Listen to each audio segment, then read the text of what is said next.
Hello and welcome. I'm going to be answering Neco 2019 Coomerce Objective Past Question 1.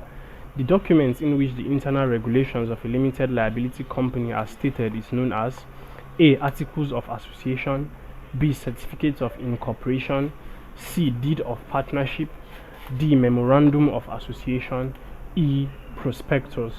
So let's take a look at each of the options to see which one best suits this description given to us in the question. So an article of association is a document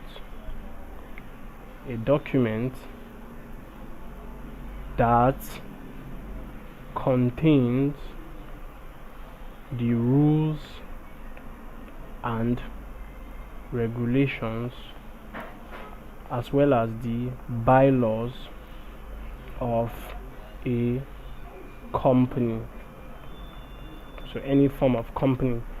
Now option B, which is certificate of incorporation, is a document issued by the registrar of companies. Now this is done to certify their registration.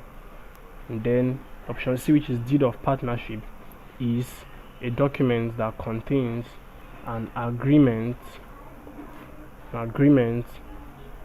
or basically an agreement that details the rights and obligations of each partner in a venture. Then option D, Memorandum of Association. Option D, which is Memorandum of Association, is a document that basically contains the basic details and objectives of a company. Then lastly, the prospectus is a document designed to provide information and full details about an investment offering for sale to the public. So now option A, which is articles of association, talks about being a document containing the regulations, the rules and regulations of a company, of any kind of company.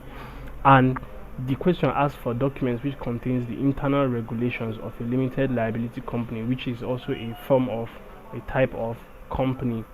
So article of association contains the regulations of a company. Therefore the correct answer is option A, which is articles of association. So please subscribe to these YouTube channels for more videos and for more past questions and answers. Thank you.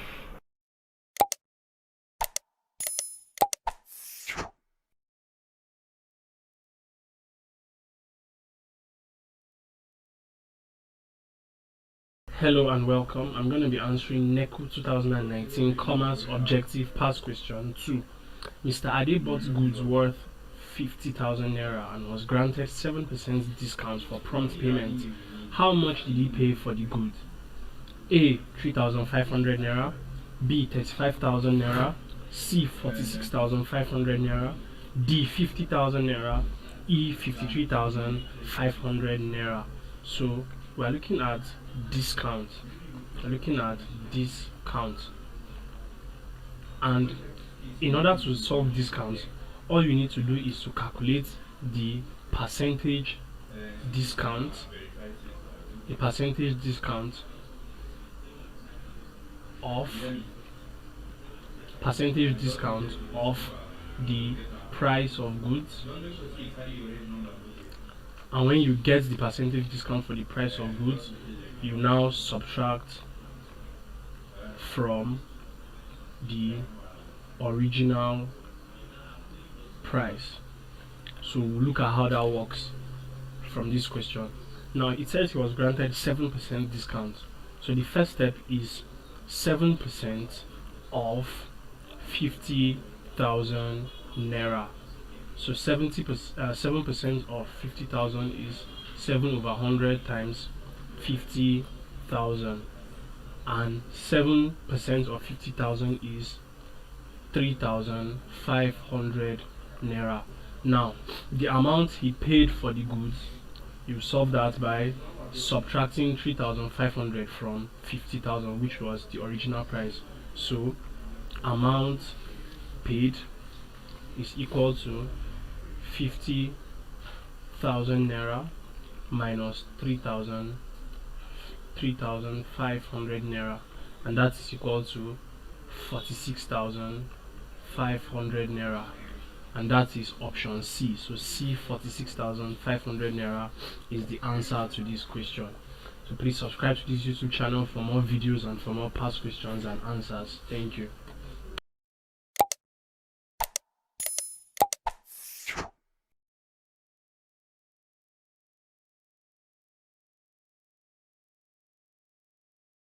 Hello and welcome. I'm going to be answering Neco 2019 Coomerce Objective Past Question 3.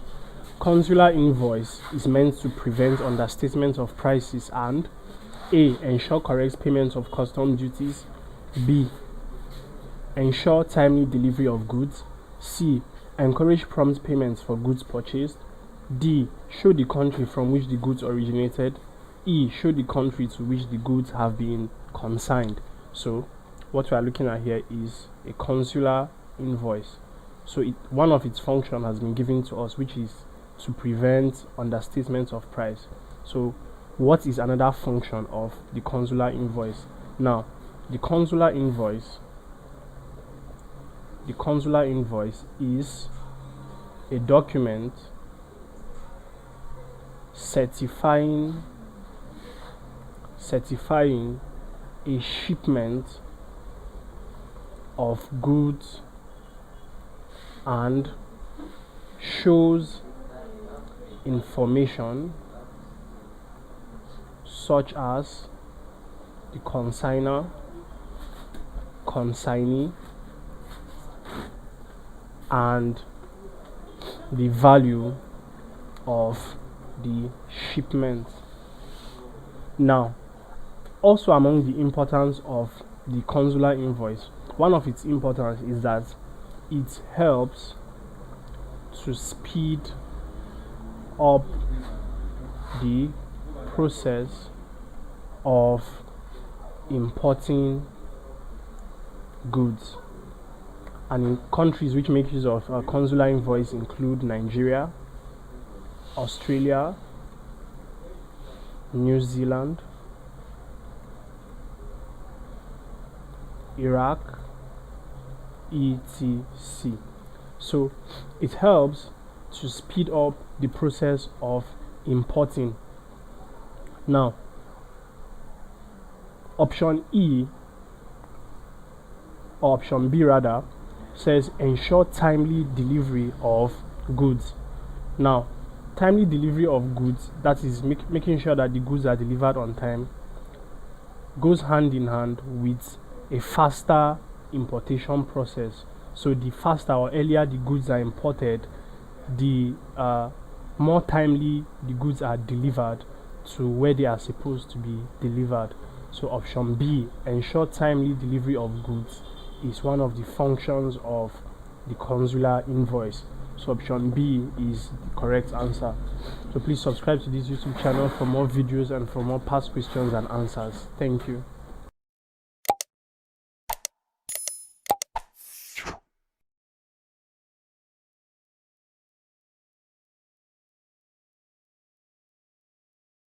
Hello and welcome. I'm going to be answering Neco 2019 Coomerce Objective Past Question 4. Division of labor leads to A. Commercialization, B. Industrialization, C. Mobility of labor, D. Reduction in craftsmanship, E. Specialization. So we're looking at the concept of division of labor, and division of labor is the assignment of different parts of a manufacturing process or task to different people to improve efficiency. So improvement of efficiency is the main purpose of division of labor. Now, division of labor allows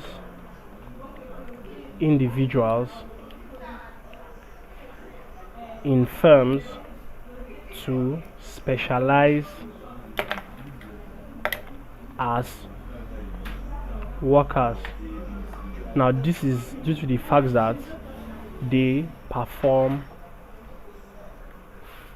individual tasks or jobs such that the workers' capacity in one is enhanced. So this enhancement of the workers' capacity in one task or in one job is what is known as specialization. And specialization is one of the results or consequences of division of labor. So division of labor leads to option E, specialization. So specialization is the correct answer to this question. So please subscribe to this YouTube channel for more videos and for more past questions and answers. Thank you.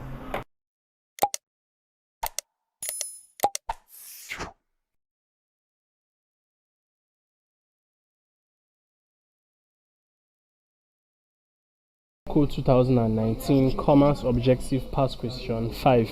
Selling goods in small quantities to the consumers is a function of the A. Agent, B. Distributor, C. Producer, D. Retailer, E. Wholesaler. So this concept is the chain of distribution. So that chain, the chain of distribution refers to the channel through which goods and services pass from the producer to the consumer. So that channel through which goods pass from the producer in order to get to the consumer is known as the chain of distribution. And the chain of distribution is made up of the producer, the wholesaler, then the retailer, and then the consumer. Now, the producer, of course, manufactures the goods. The wholesaler buys from producer and sells in smaller units to the retailer. So the wholesaler breaks the bulk of the goods, and then the retailer buys in smaller units from the wholesalers, and then sells in smaller quantities again to the consumer. So selling goods in small quantities to the consumers is the function of the retailer, which is option D. So please subscribe to this YouTube channel for more videos and for more past questions and answers. Thank you.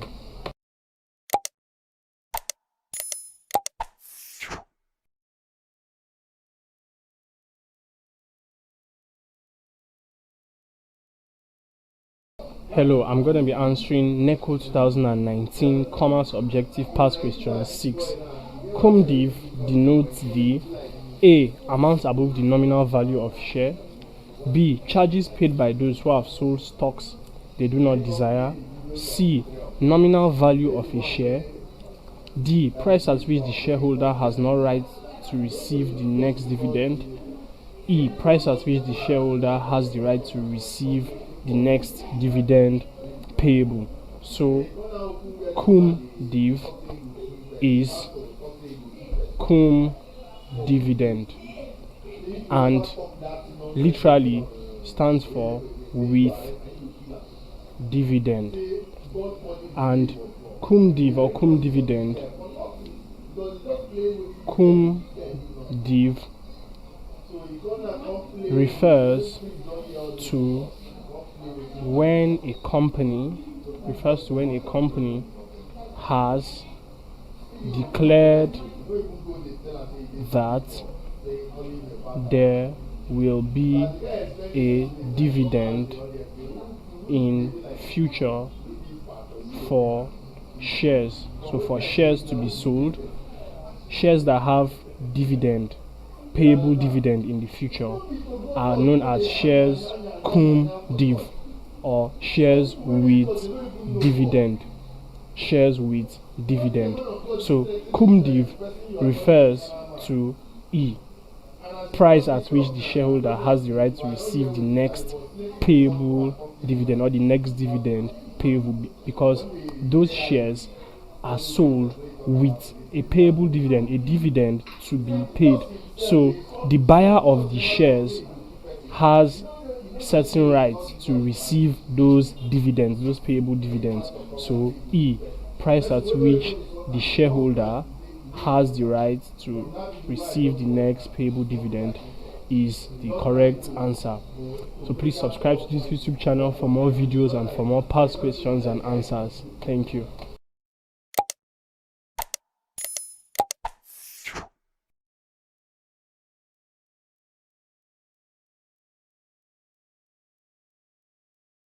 Hello and welcome. I'm going to be answering Neco 2019 Coomerce Objective Past Question 7. Which of the following is not an advantage of rail transport? It: A, does not experience traffic hold-up. B, has high cost of maintenance. C, is suitable for carrying heavy and bulky goods. D, is suitable for long distances. E, is very cheap. So we are looking at rail transport. And rail transport is a form of transportation that makes use of trains. And so the rail is gotten from the special tracks, or the special network of tracks that the trains run upon, which are known as railway. So the railway refers to those tracks which the trains run on, and hence the form of transport is called rail transport.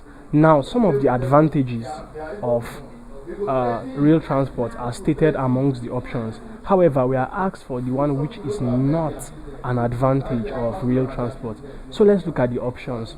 A, does not experience traffic hold-up. Yes, rail transport does not experience traffic hold-up, as the tracks or the railway is often scheduled at specific times.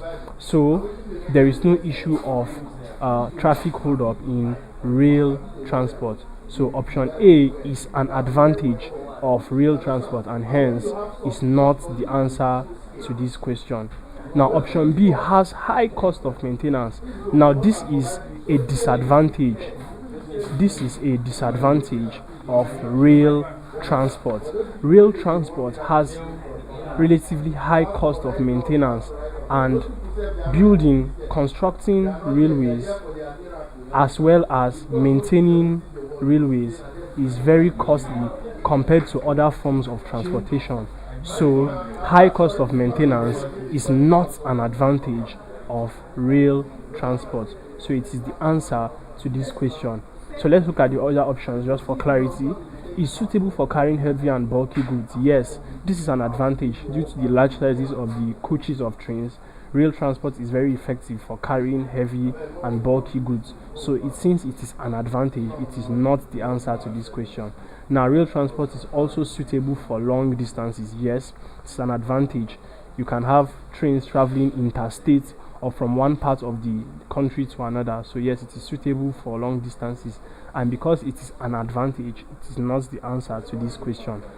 And lastly, rail transport is very cheap, so this is an advantage, so it isn't the answer to this question. So option B, like we have rightly stated, the high cost of maintenance of rail transport makes it a disadvantage of the system. So please subscribe to this YouTube channel for more videos and for more past questions and answers. Thank you.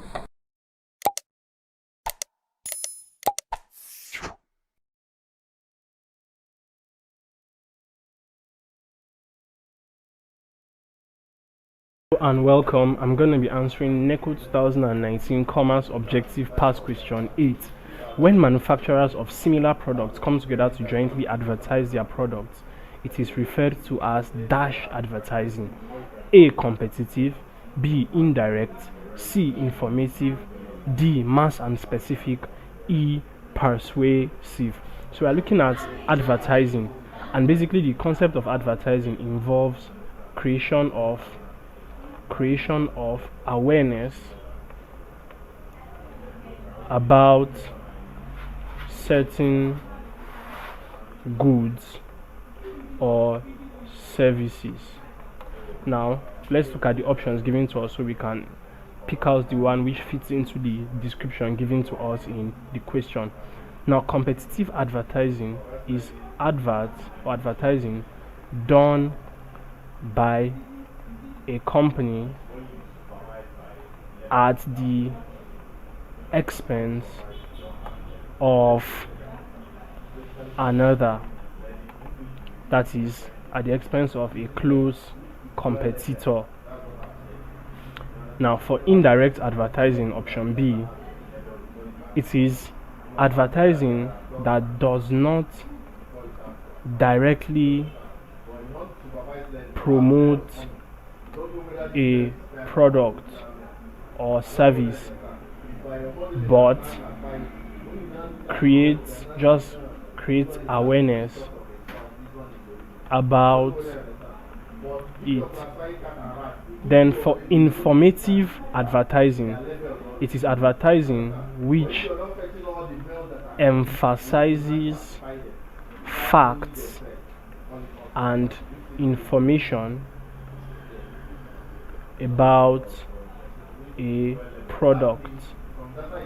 Then D, mass and specific advertising, involves advertising about general use of goods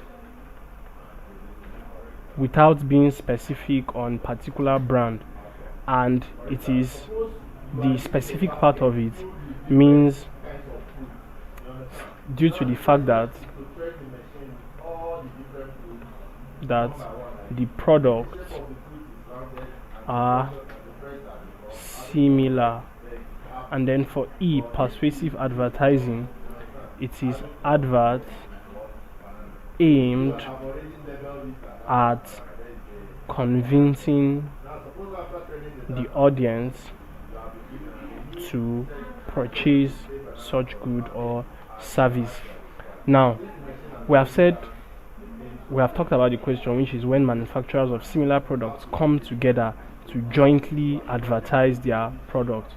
So joint advertising is done to give general information on the goods,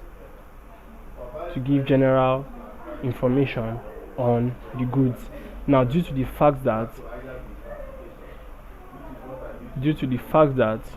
the products are similar, is seen in mass and specific. So that means option D, mass and specific advertising, is the answer to this question. Thank you. Please subscribe to this YouTube channel for more videos and for more past questions and answers.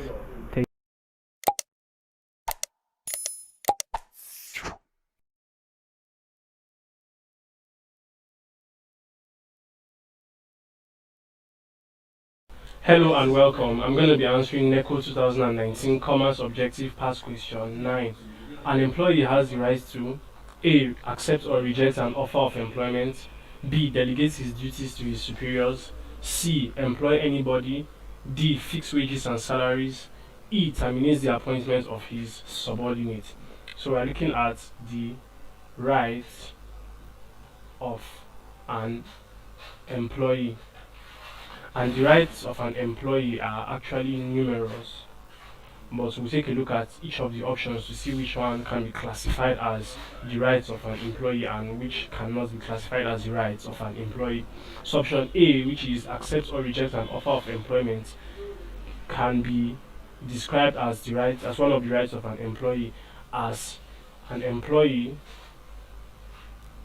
has the right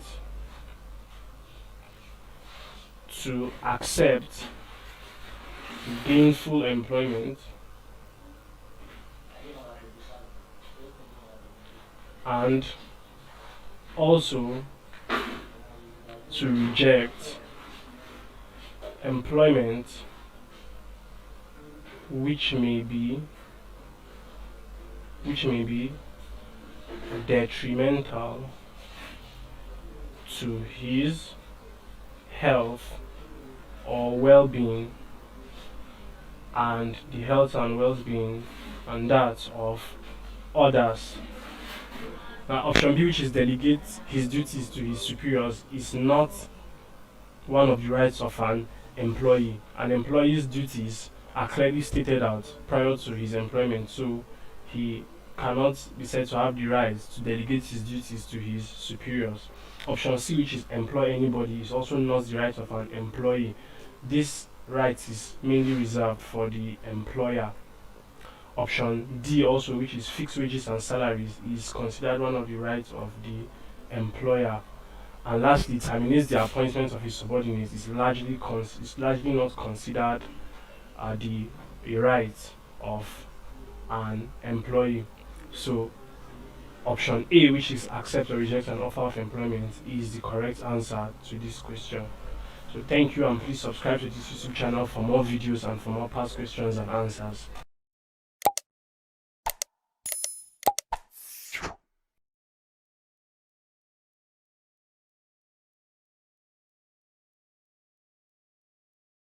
Hello and welcome. I'm going to be answering Neco 2019 Coomerce Objective Past Question 10. The productive activities which people engage in so as to make a living defines A. Commerce, B. Entrepreneurship, C. Occupation, D. Production, E. Specialization. So let's take a look at the definitions of each of the options to see which one best suits the description given to us in the question. Now, commerce can be defined as the exchange of commodities on a large scale. So this usually occurs between places or different communities. Now option B, which is entrepreneurship, refers to the totality of running or operating a business.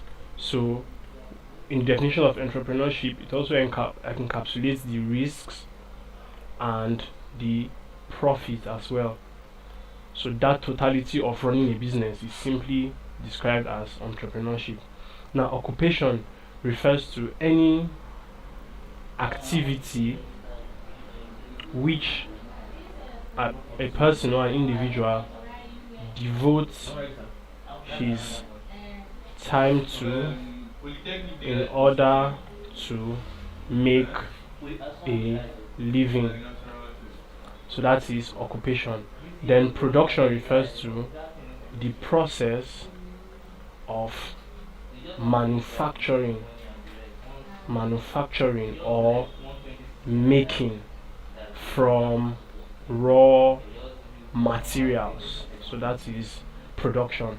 And then lastly, specialization refers to the process of becoming an expert at a particular work or job. So developing a particular set of skills in order to be classified as an expert at a particular job is described as specialization. Now, from the definitions we have given, we see that occupation refers to any activity, any gainful activity, which a person devotes his time to in order to make a living. Therefore, the correct answer is C, occupation, as it best suits the explanation given to us in the question. Thank you, and please subscribe to this YouTube channel for more videos and for more past questions and answers.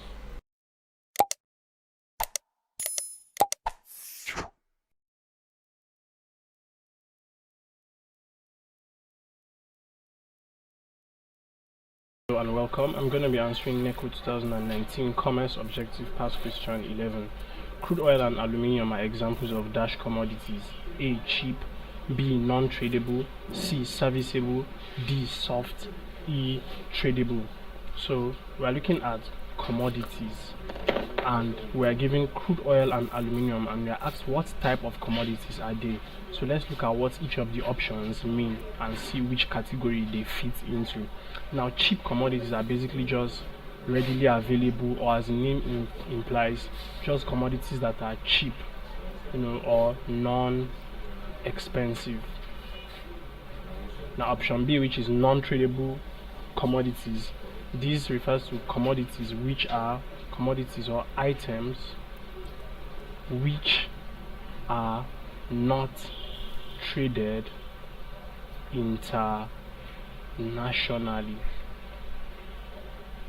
Now, examples include services, where the product or the producer and the person demanding, that is, the demander, must be in the same location.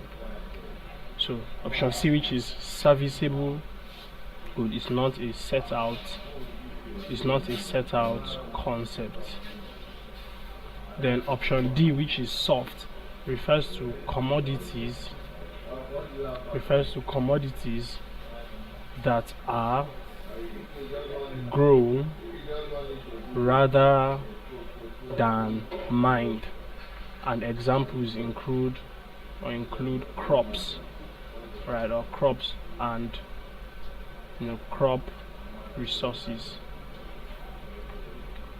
Then option E, which is tradable, refers to basic goods used in commerce that are traded internationally or exchanged. And examples of tradable goods include gold, copper, fossil fuels, that's like crude oil, currencies, etc. So from this description, we see that crude oil and aluminium can best be described as tradable commodities because they are traded internationally and are also interchangeable with other goods. So the correct answer is option E, tradable commodities. So please subscribe to this YouTube channel for more videos and for more past questions and answers. Thank you.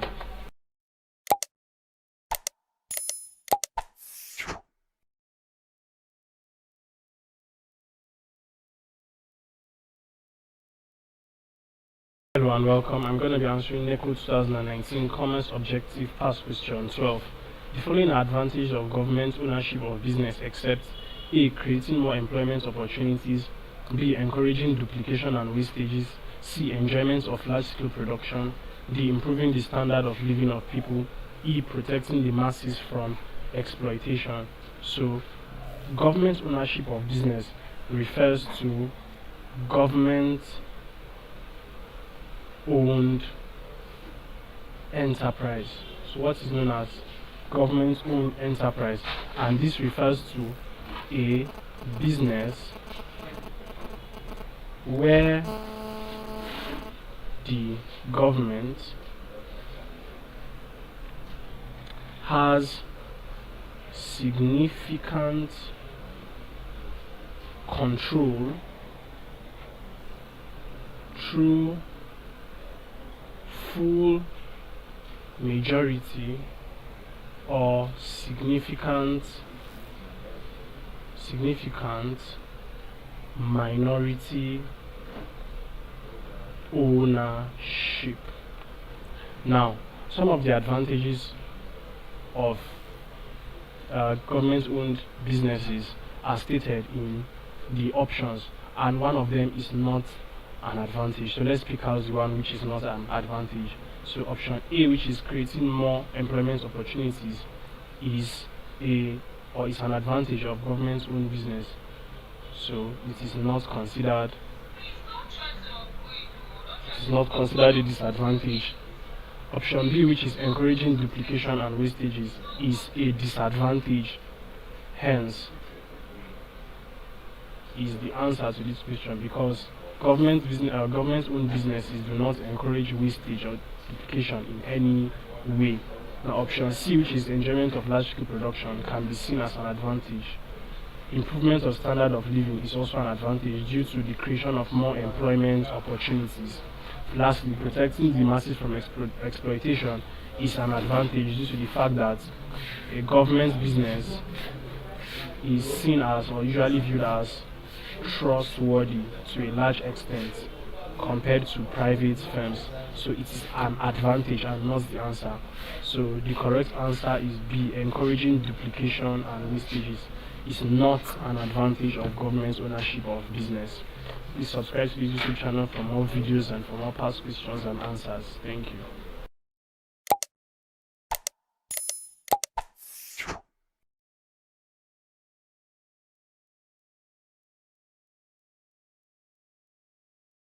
Welcome. I'm going to be answering Neco 2019 Coomerce Objective Past Question 13. The solution of partnership business could be as a result of the following, except A, agreement among the partners, B, an order from the court, C, expiration of the time fixed for the business, D, bankruptcy of a partner, E, where profit is shared equally among the partners. So we're looking at a partnership or a partnership business, and it is a business that involves two or more people teaming together to start up an enterprise. So when two or more people team up to form an enterprise, a business enterprise, where profit is shared as agreed, is known as a partnership. Now, the solution of a partnership could be as a result of different factors, but let's look at the options and then pick out the one which is not a factor for or a reason why partnership could dissolve. Now, agreements among the partners can be seen as a reason for dissolution. This is because the partners may reach a mutual agreement. So the partners may come to a mutual agreement and agree to dissolve the business. So agreement among the partners is a reason why a partnership can dissolve, and hence cannot be the answer to this question. Remember, it says except. Now, B, an order from the court can also be a reason why partnership could dissolve. The court could order or issue an order for the termination of operations of the enterprise. So since it's a reason, it cannot be the answer to this question. Now, C, expiration of time fixed for the business is also a reason why partnership could dissolve, as the partners could agree to run the enterprise for a specified period of time, and once that time elapses, they could come to an agreement where they would decide to dissolve the partnership.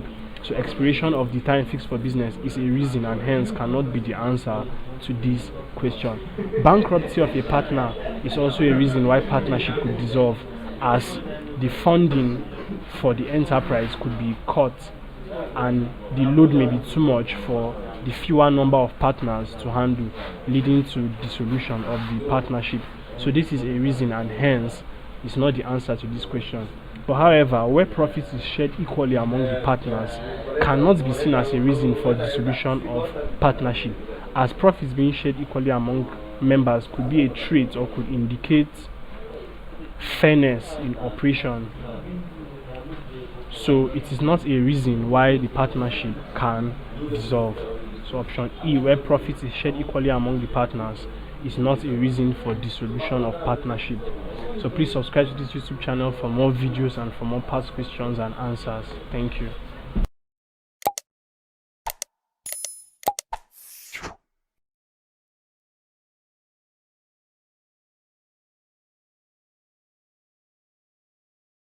Hello and welcome. I'm going to be answering Neco 2019 Coomerce Objective Past Question 14.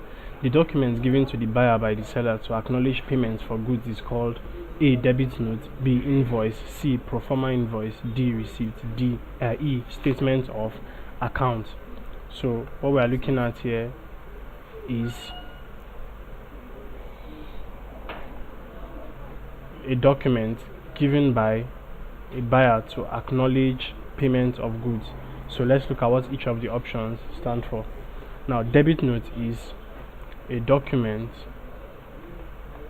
issued by a buyer to a seller as a means of requesting a credit note.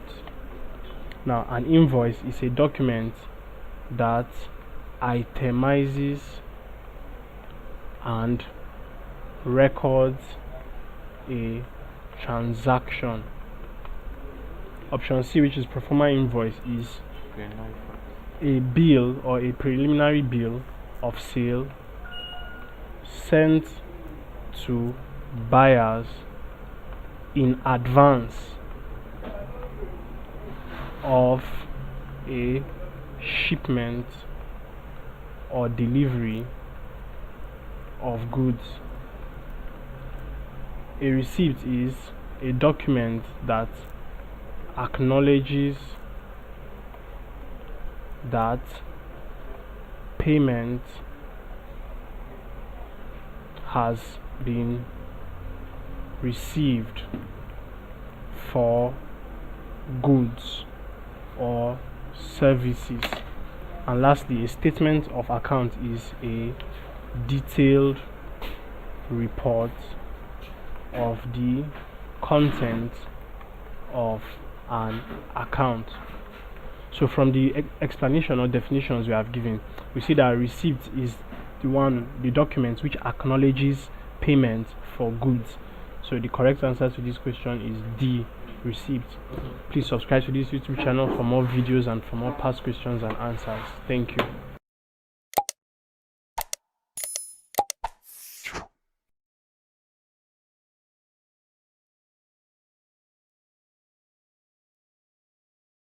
Hello and welcome. I'm going to be answering Neco 2019 Coomerce Objective Past Question 15. What money can buy in terms of goods and services is determined by the A. Exchange rate, B. Medium of exchange, C. Standard for deferred payment, D. Unit of account, E. Value it has. So we're looking at what money can buy in terms of goods and services and what it is determined by, or what it is. So option A, which is exchange rate, is the value of one currency against another.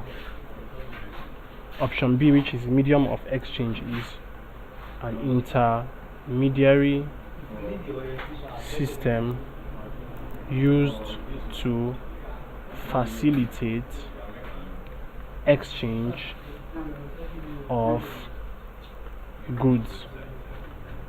Option C, which is standard for deferred payment, refers to the function of money as being a widely accepted way to value debt.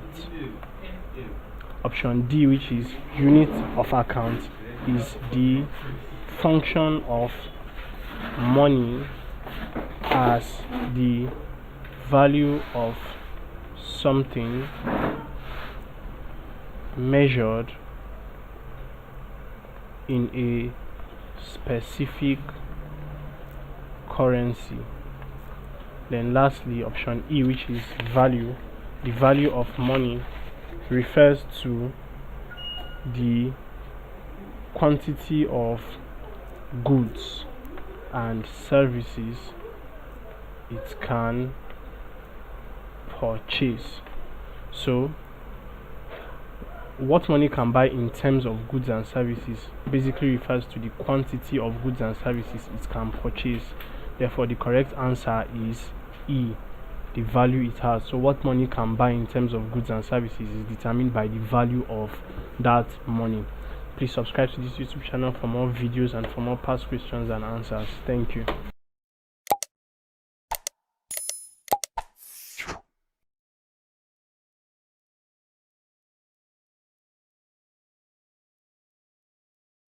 Welcome. I'm going to be answering Neco 2019 Coomerce Objective Past Question 16. One of the disadvantages of pipeline transportation is its A. Convenience in transporting liquid goods, B. Delay over long distance, C. Flexible nature, D. High cost of construction, E. Low maintenance cost.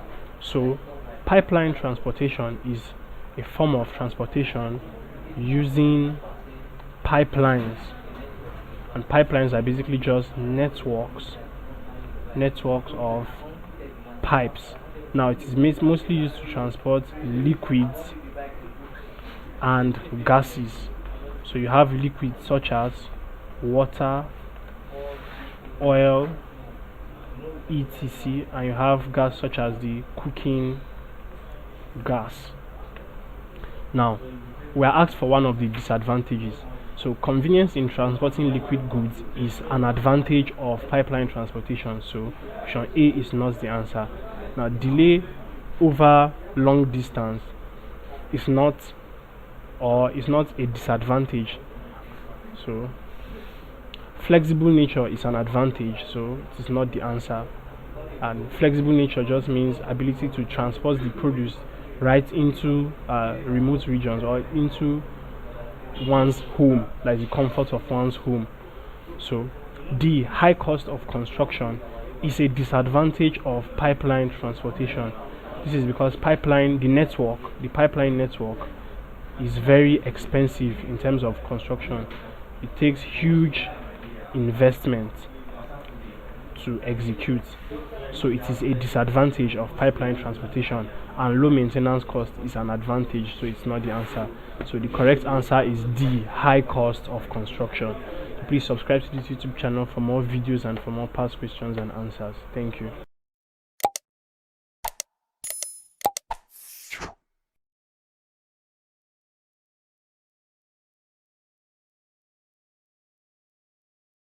Hello and welcome. I'm going to be answering Neco 2019 Coomerce Objective Past Question 17. Maintaining a favorable relationship between an organization and the general public means A. Consumer education, B. Consumer protection, C. Public relations, D. Sales promotion, E. Social responsibility of a business. So the question asks what it means to maintain a favorable relationship between an organization and the general public. So let's take a look at each of the options. Now, consumer education refers to the preparation of an individual to be capable of making informed decisions when it comes to or in purchasing. Now, consumer protection refers to the practice of safeguarding buyers of goods and services. So safeguarding buyers and the public against unfair practices in the market. Now option C, which is public relations, refers to the maintenance of a favorable relationship between a company or organization and the public. Option D, which is sales promotion, refers to a short-term incentive to initiate trial or purchase. And then lastly, social responsibility of a business refers to conducting business ethically. So from the definitions we have given, you see that public relations, which is option C, refers to maintenance of a favorable relationship between a company and the public, and as is stated in the question, so the correct answer is C, public relations. So please subscribe to this YouTube channel for more videos and for more past questions and answers. Thank you.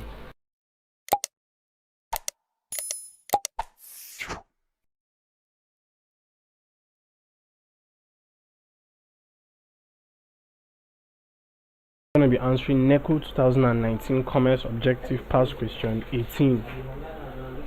Which of the following ensures that the quality of a product is maintained? A. Chamber of Commerce. B. Food and Drugs Act. C. Price Control Board.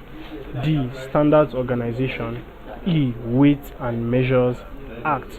So we have some agencies and laws here and acts. So which of them ensures that the quality of a product is maintained? Now option A, which is Chamber of Commerce, is tasked with protecting and promoting the interests of its members, and its members are usually business owners and industries. Now the Food and Drugs Act is an act that regulates the manufacture and sales of food and drugs. The Price Control Board is set to control minimum and maximum prices of goods. The Standards Organization is tasked with making sure that products are manufactured to a set quality. And lastly, the Weights and Measures Act is just for provision of weighing and measuring standards. Now, from the explanations we have given, we see that option D, which is the Standards Organization, is tasked with making sure that products are manufactured to a set or specific quality. Therefore, the correct answer is option D, which is Standards Organization. Please subscribe to this YouTube channel for more videos and for more past questions and answers. Thank you.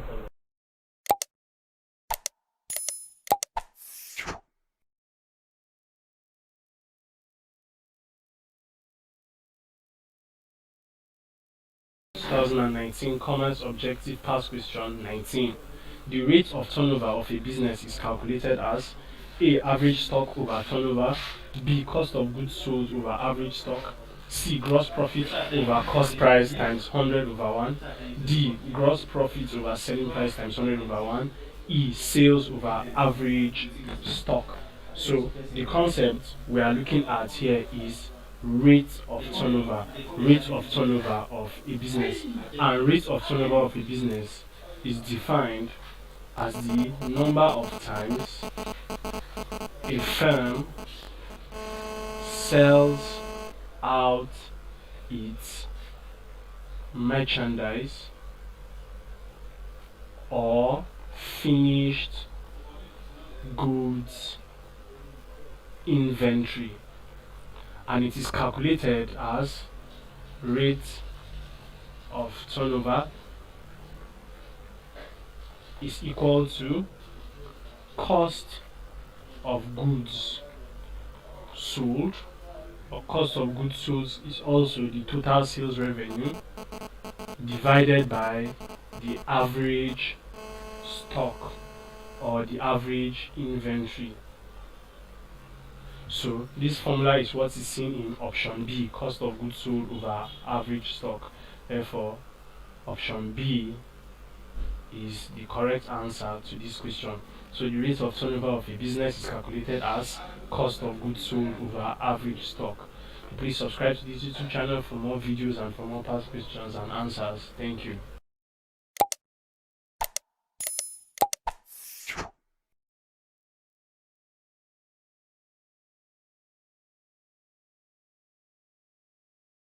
Hello and welcome. I'm going to be answering Neco 2019 Coomerce Objective Past Question 20.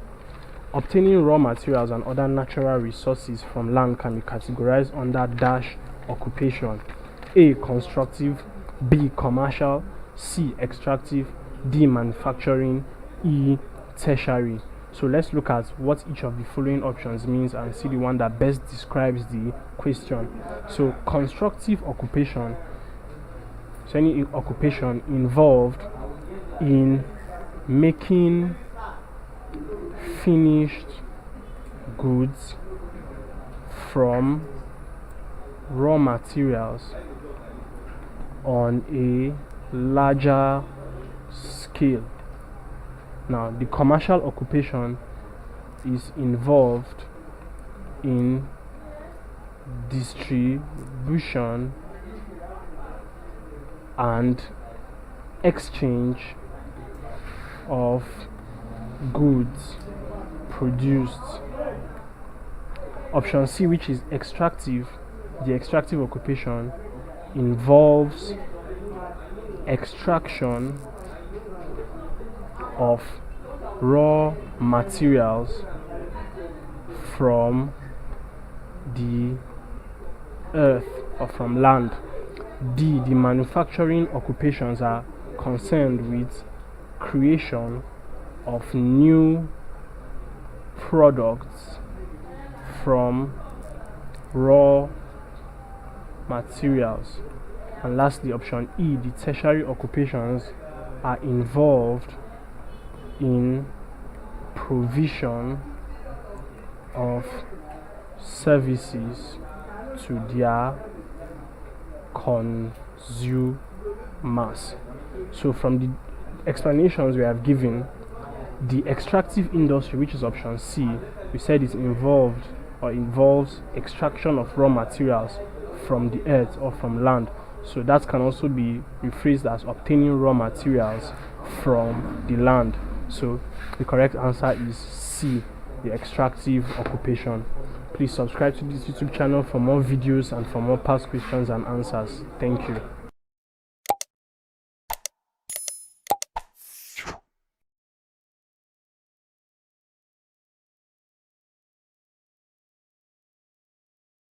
Hello and welcome. I'm going to be answering Neco 2019 Coomerce Objective Past Question 21.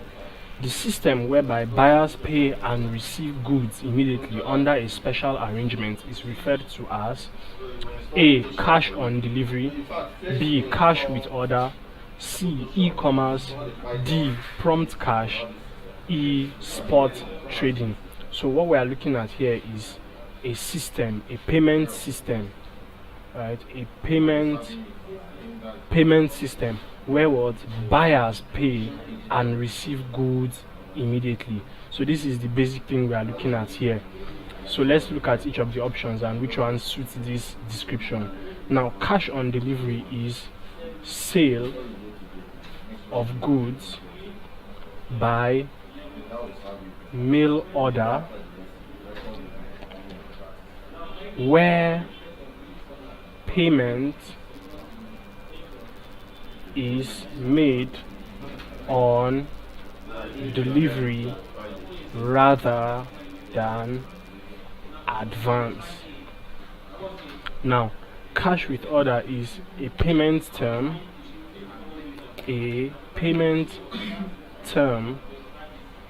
whereby the buyer remits the money at the time the order is made. Now, option C, which is e-commerce, simply refers to the activity of electronically buying or selling of products online.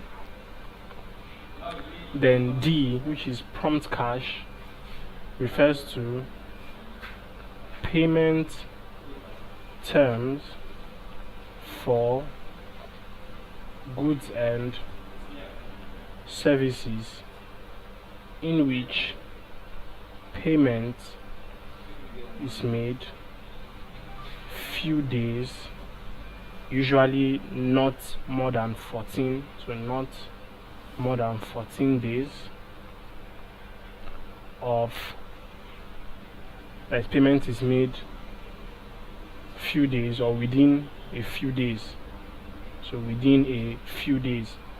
Then option E, which is spot trading, refers to when a commodity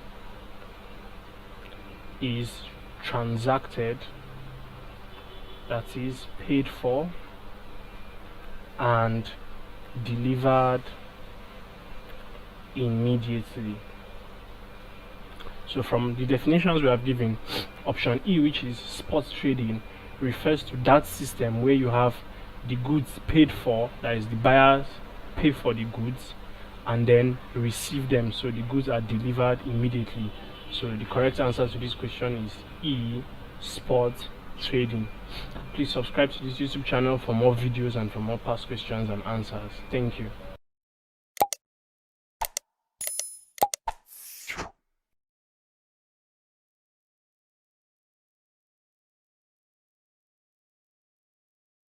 Hello and welcome. I'm going to be answering Neco 2019 Commerce Objective Past Question 22. Government interference in the administration of business is a disadvantage of A, cooperative society, B, limited liability company, C, partnership, D, public corporation, E, sole proprietorship.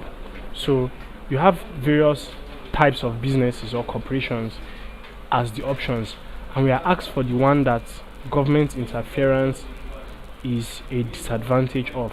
So let's look at what each of the options are and see the one that has government interference as related to it. So the cooperative society is a voluntary association formed with the aim of meeting members' common economic and social needs.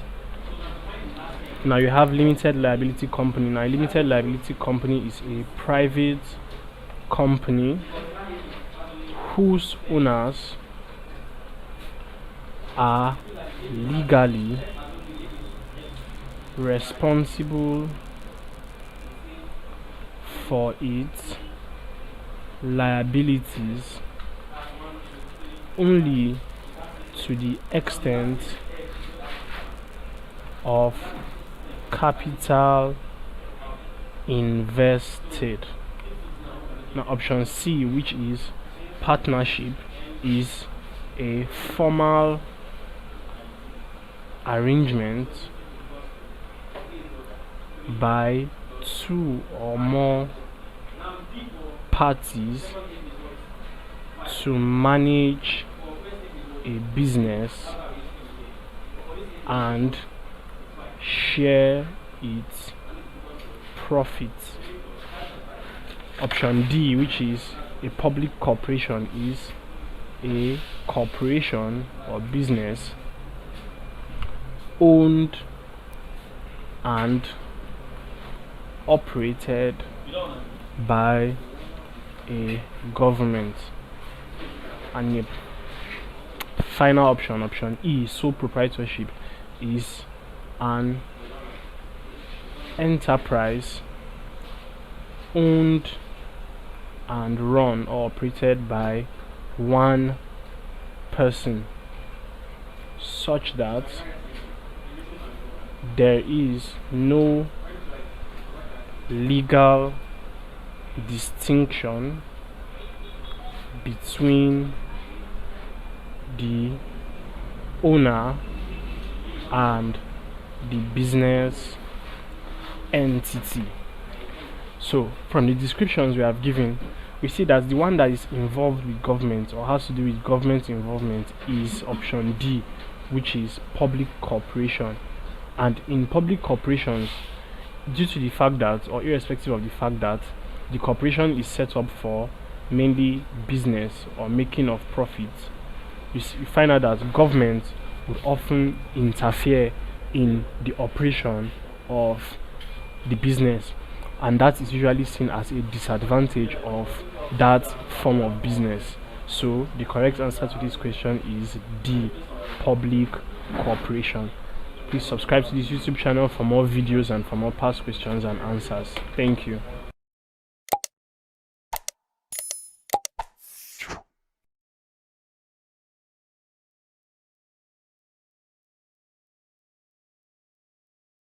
Hello and welcome. I'm going to be answering Neco 2019 Coomerce Objective Past Question 23.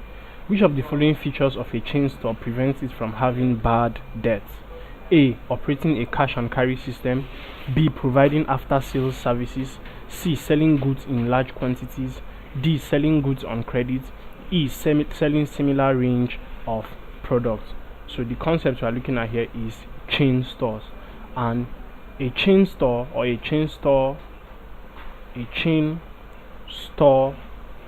system consists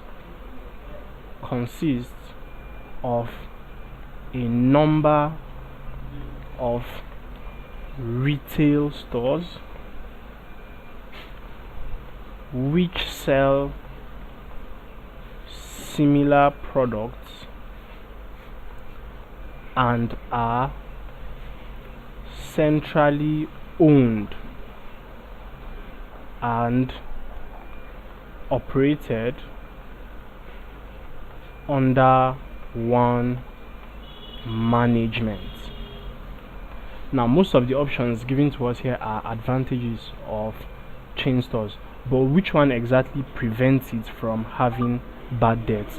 Now, the feature of a chain store that prevents it from having bad debt is the feature known as the cash and carry system.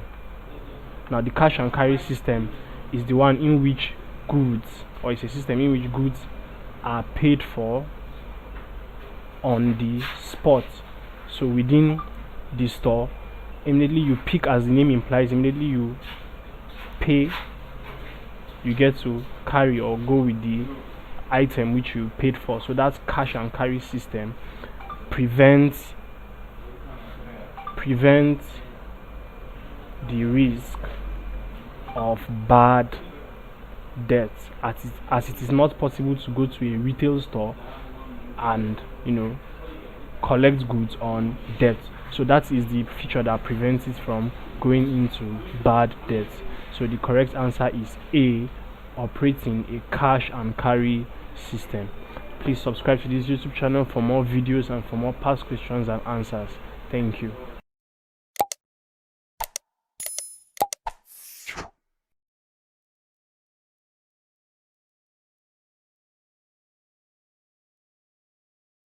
Hello and welcome. I'm going to be answering Neco 2019 Commerce Objective Past Question 24. The body responsible for organizing trade fairs and exhibitions in Nigeria is A. Chamber of Commerce, B. Consumer Protection Council, C. Manufacturer Association, D. Public Corporation, E. Trade Union Congress.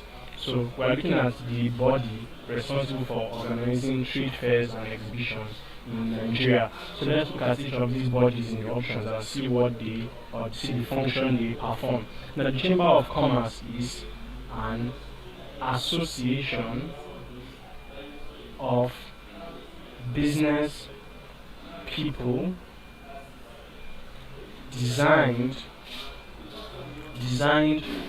to promote and protect the interests of its members, that is the business people. Now, option B, which is Consumer Protection Council, receives consumer complaints about a certain product or service or corporation and works to ensure speedy redress. Now, the Manufacturers Association of Nigeria, that is MEN, is a platform. It's a platform that manufacturers use to influence economic, industrial, labor, and social policies. Option D, which is public corporation, is basically just a corporation, any corporation owned and operated by a government. And lastly, the Trade Union Congress, it regulates relations between its members and employers. So it's more or less like a pressure group. Now, from the definitions we are given, we see that the Chamber of Commerce, one of the functions of the Chamber of Commerce is to promote the interests of its members, and a trade fair is a form of exhibition or event where business people are given the opportunity to showcase their products or services to many people. So it's more or less like a broad platform that promotes the business of the people participating in it. So it is part of promotion of the interest of business people. So the exhibitions and trade fairs are organized by the Chamber of Commerce. The Chamber of Commerce is option A. Thank you. Please subscribe to this YouTube channel for more videos and for more past questions and answers. Thank you.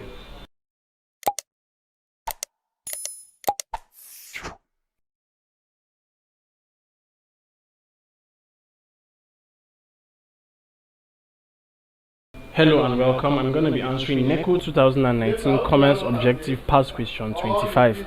An open indent is an instruction from a buyer to his agent abroad to A. Buy goods from a specified manufacturer, B. Buy goods from any manufacturer, C. Insure the goods bought before dispatching them, D. Ship the goods bought through a particular shipping company, E. Ship the goods bought through any shipping company. So we're looking at an open indent. Now, what is an open indent? Now, an open indent is an order to an overseas purchasing agent, so a purchasing agent abroad, to buy certain goods without specifying the manufacturer. So an order to an overseas purchasing agent to buy certain goods without specifying the manufacturer, so from any manufacturer. Now option B is buy goods from any manufacturer, so the correct answer is option B, buy goods from any manufacturer. So it will be important to also note that when the manufacturer is specified, it is known as a closed indent, but if it's from any manufacturer that is not specified, it is called an open indent. Please subscribe to this YouTube channel for more videos and for more past questions and answers. Thank you.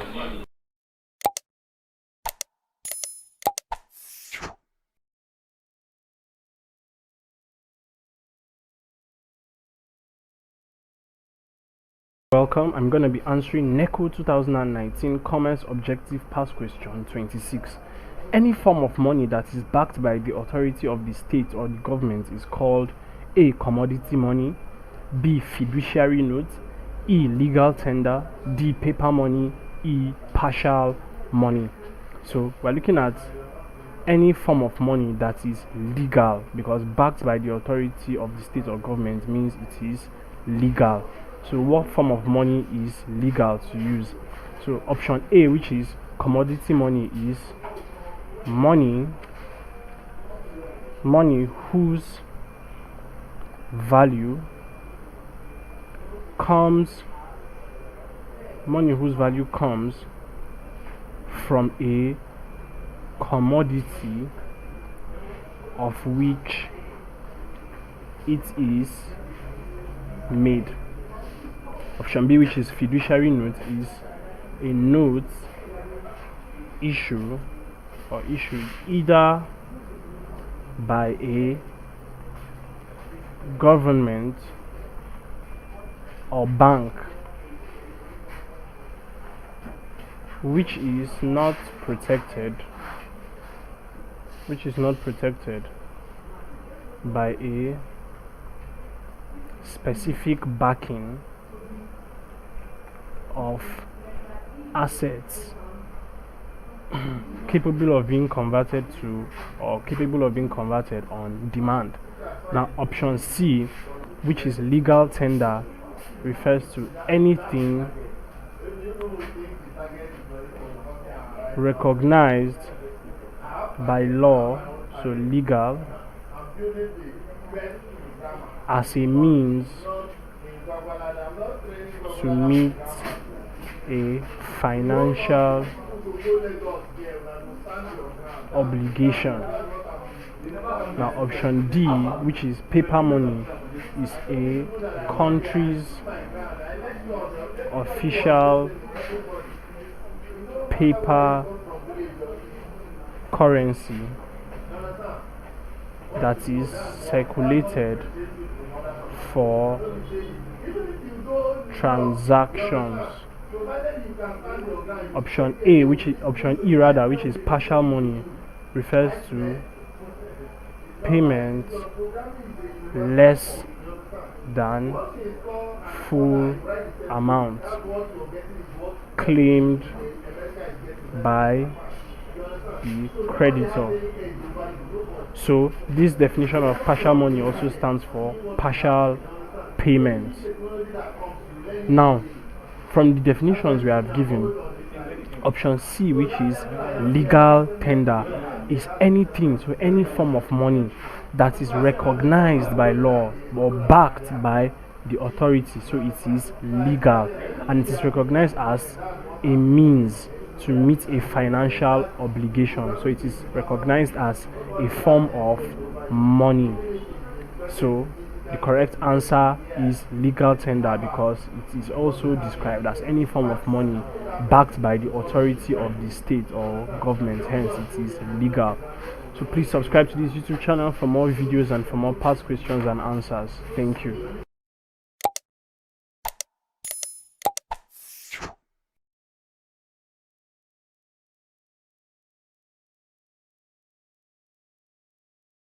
Hello and welcome. I'm going to be answering Neco 2019 Coomerce Objective Past Question 27.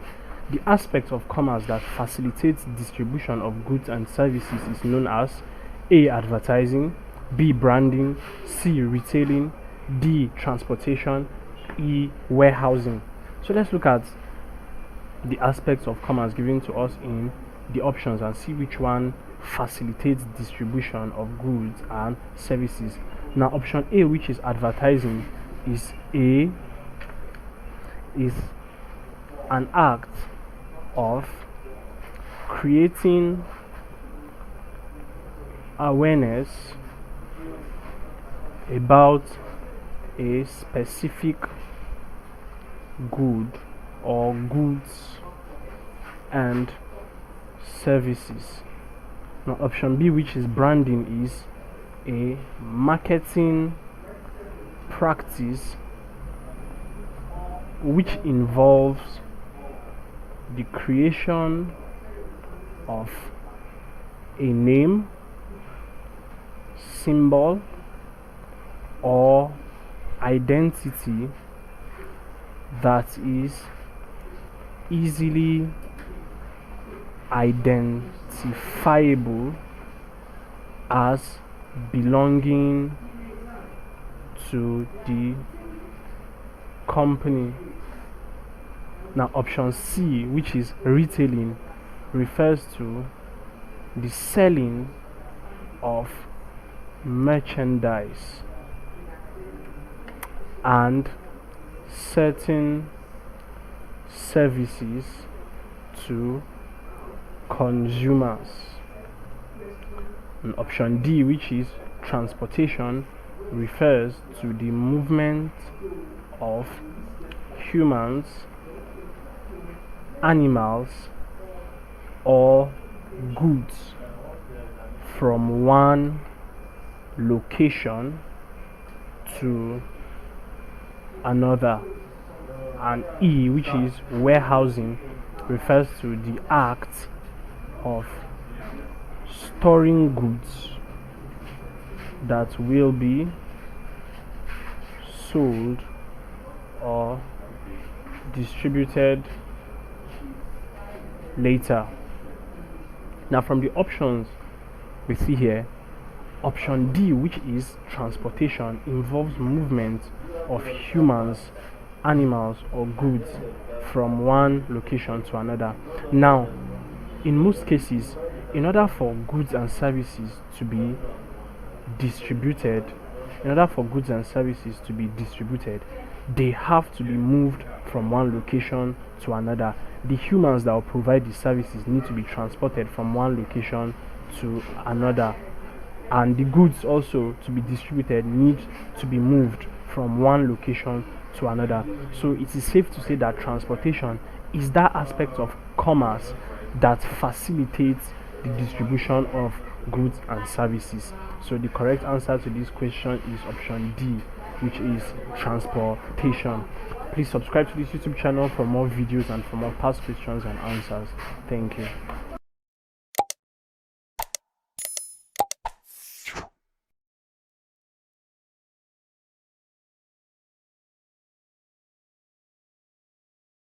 Hello and welcome. I'm going to be answering Neco 2019 Coomerce Objective Past Question 28. The fundamental propositions of marketing concepts include the following, except A. Carry out post-sales activities to ensure the product are satisfactory to consumers. B. Developing the products to suit the needs of the consumers. C. Identifying the needs of the consumers. D. Making provision for discounts to be granted on the product. E. Organizing marketing programs to bring the product to the consumers. Now we are looking at the marketing concept. And the marketing concept is a concept that holds or is the belief that companies must assess the needs of their consumers first, and then make decisions to satisfy their consumers' needs. So this is what the marketing concept believes. Now let's look at the propositions in the options and see which one does not fit into this proposition, this idea of marketing concept. Now, A, carrying out post-sales activities to ensure the products are satisfactory to consumers. This can be seen as a proposition of the marketing concept, as it entails what is known as follow-up. Now, this follow-up is a form of research. It's also a form of research or assessment of the consumer's needs to see if their products or services met the needs of the consumers, and if it did not do what it was set out to do, they can then re-strategize and then make decisions that will satisfy the customer. So option A is a proposition, and hence is not the answer to this question. Now option B, developing the products to suit the needs of the consumers. This is also a proposition of the marketing concept. A popular idea of the marketing concept is to make what will sell rather than sell what you make. So this idea basically is talking about developing the product to suit what the consumers need. So that is making what will sell, because if you can set out or can specifically say that the consumer needs this, then you can also simultaneously say that the consumers will buy it. So option B is a proposition, and hence is not the answer to this question. Now option C, identifying the needs of the consumers. This is one of the primary propositions in the marketing concept, as we have looked at assessment of the needs of the consumers. So option C is one of the fundamental propositions, and hence is not the answer to this question. Now option D, making provision for discounts to be granted on the product. This can also be seen as a proposition of the marketing concept, as discounts can serve to draw or to capture the consumers rather. So making provision for discounts can be seen as a marketing concept, and hence is not the answer. Now option E, which is organizing marketing programs to bring the product to the consumers, cannot outrightly be stated as a proposition of the marketing concept. So hence the correct answer is option E, organizing marketing programs to bring the product to consumers. Please subscribe to this YouTube channel for more videos and for more past questions and answers. Thank you.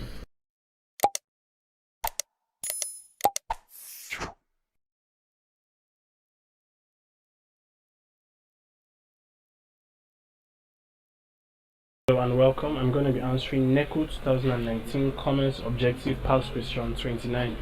The partner who participates fully in the affairs of the firm is called dash partner.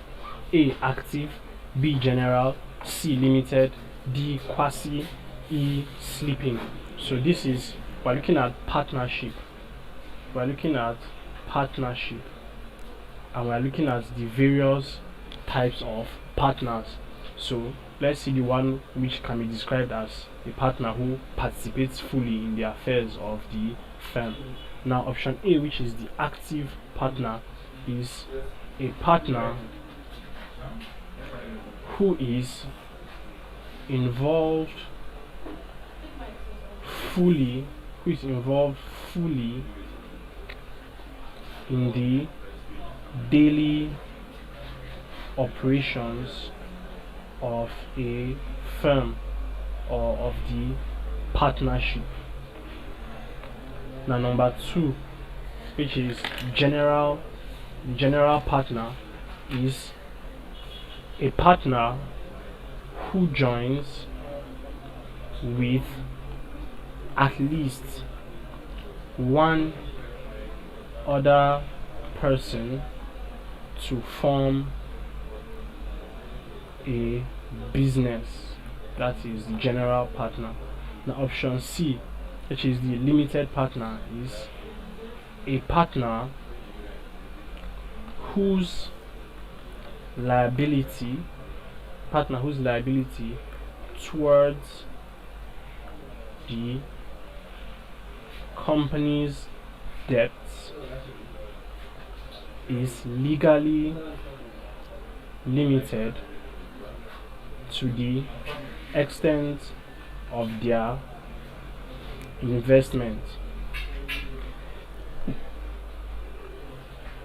Option D, quasi-partner, is someone who has ceased being a member of a business but has left his share capital in the business. And finally, E, sleeping partner, is a partner not participating in the actual work of the firm. So from the definitions we have given, see that the active partner, which is option A rather, the active partner, option A, refers to a partner who is involved fully in the daily operations of a firm, and that is what is described in the question, a partner who participates fully in the affairs of the firm. So the correct answer is option A, active partner. Please subscribe to this YouTube channel for more videos and for more past questions and answers. Thank you.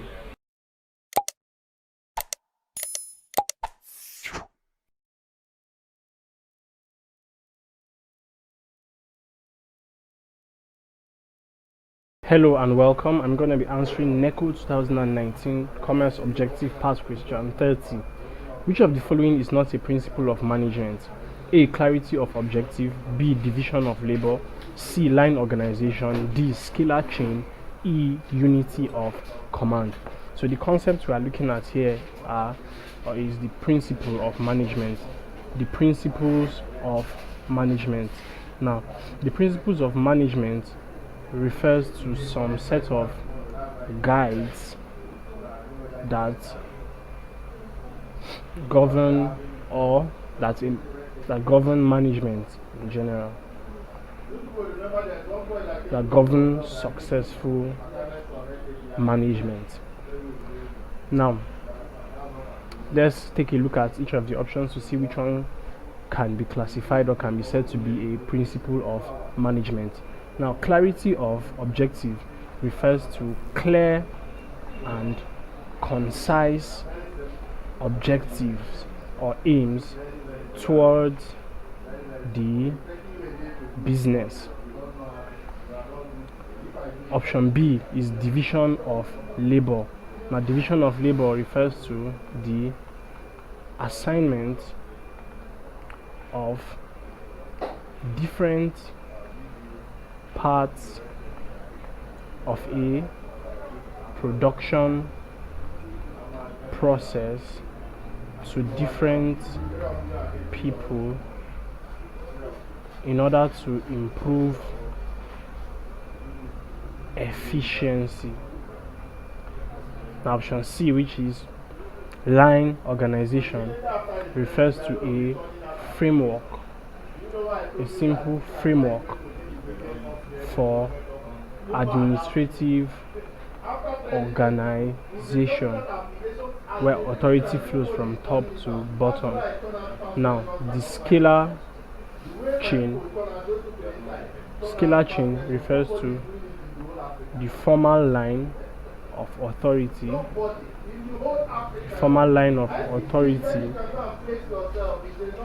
which moves from highest to lowest rank in a straight line. And option E, which is unity of command, refers to principle that subordinate members of a structure should be responsible to a single commander. So as it relates to principle of management, clarity of objective is needed because the manager of the business needs to have a clear and concise objective towards the business. So it is a principle of management and cannot be the answer to this question. And option B, which is division of labor, is a principle of management because when employees are specialized, outputs can increase and they become increasingly skilled. So this is a principle of management and not the answer to this question. Now, line organization cannot exactly be linked to principle of management. So the correct answer is C, line organization. Now let's look at the other options to see how they relate to principle of management and why they are not the answer. Now D, which is scalar chain. Yes, employees should be aware of where they stand in the organization's hierarchy or chain of command. So it is a principle of management and it's not the answer to this question. And then lastly, unity of command. The employees should have only one direct supervisor. So it's a principle of management and it's not the answer to this question. So as we've seen here, the correct answer is C, line organization. Is not a principle of management. So please subscribe to this YouTube channel for more videos and for more past questions and answers. Thank you.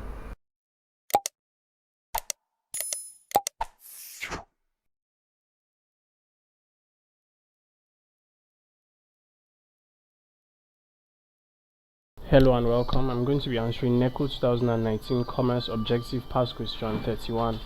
The branch of commerce which comprises wholesaling and retailing is called dash trade.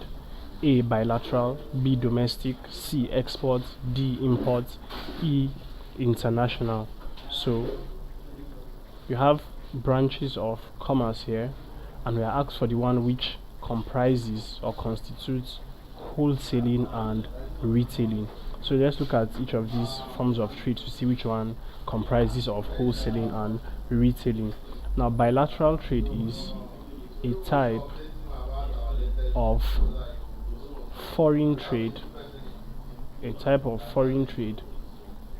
which involves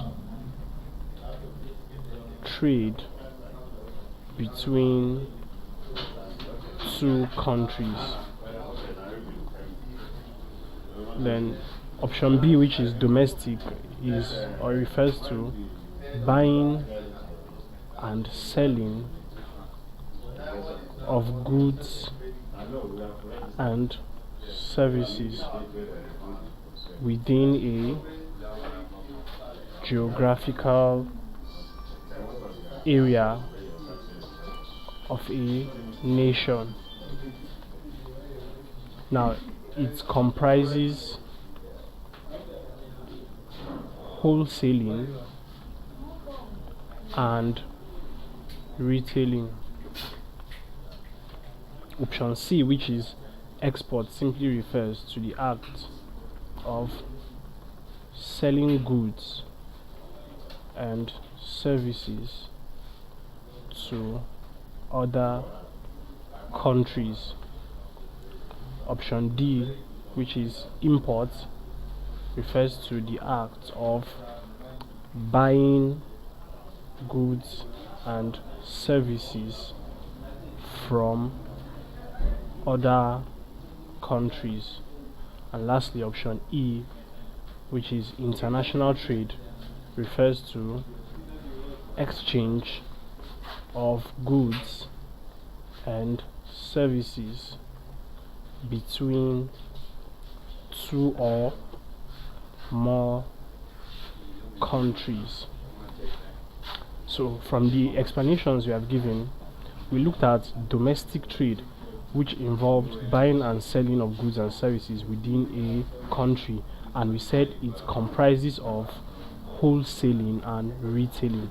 So option B, which is domestic trade, is the correct answer to this question. Domestic trade, as it comprises of wholesaling and retailing. So thank you. Please subscribe to this YouTube channel for more videos and for more past questions and answers.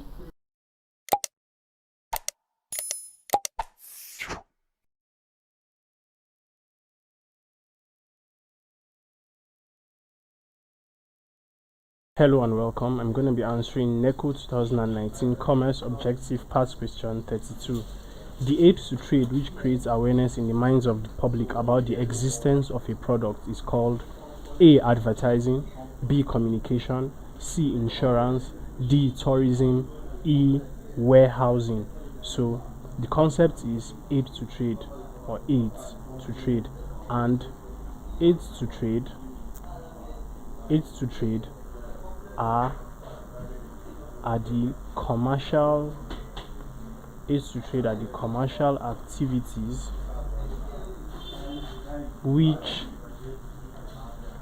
facilitate trade. So in other words, they make trade possible.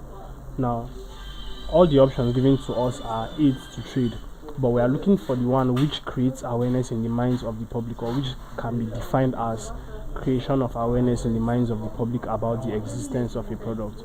So let's look at each of the options and see what they mean.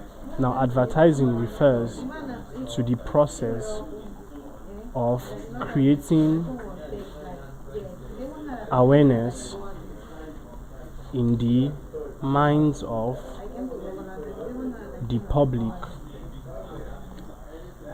about the existence of a product. Now option B, which is communication, refers to the means of sending and receiving information from one place to another. Now option C, which is insurance, is more or less simply described as a security made against loss. And option D, which is tourism, can be defined as an aid to trade that provides, so this is a description rather than a definition, that provides tourist trading opportunities at tourist centers.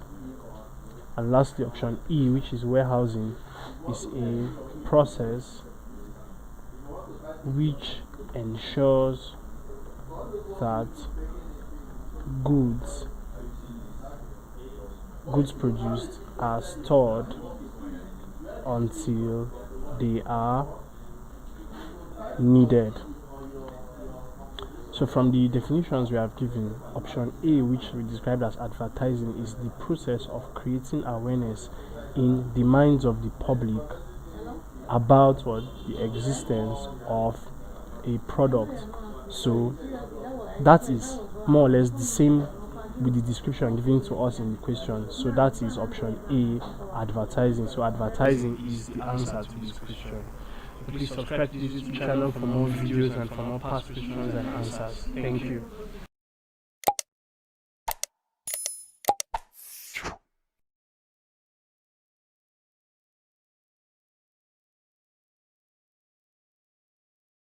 Welcome. I'm going to be answering Neco 2019 Coomerce Objective Past Question 33. The transformation of raw materials into finished goods that are acceptable to the final consumers is known as dash production. A. Direct, B. Indirect, C. Primary, D. Secondary, E. Tertiary. So we are looking at a form of production which involves transformation of raw materials into finished goods. So let's look at each of the options that best fits that description. So direct production is a form of production or the type of production in which an individual produces goods and services for family use or consumption only. Now, option B, which is indirect, is a form of or a type of production in which goods and services are produced in large quantity or large scale, mainly for sales or exchange. Now option C, which is primary production, refers to the extraction of raw materials provided by nature. Option D, which is secondary, refers to the transformation or conversion of raw materials into final forms acceptable to the consumer. And lastly, option E, which is tertiary, is provision of commercial and professional services to people. So from these definitions we have given, option D, which is secondary production, is what we describe as the transformation of raw materials into final forms acceptable to the consumer, and that is what is described in the question. So the correct answer to the question is D, secondary production. Please subscribe to this YouTube channel for more videos and for more past questions and answers. Thank you.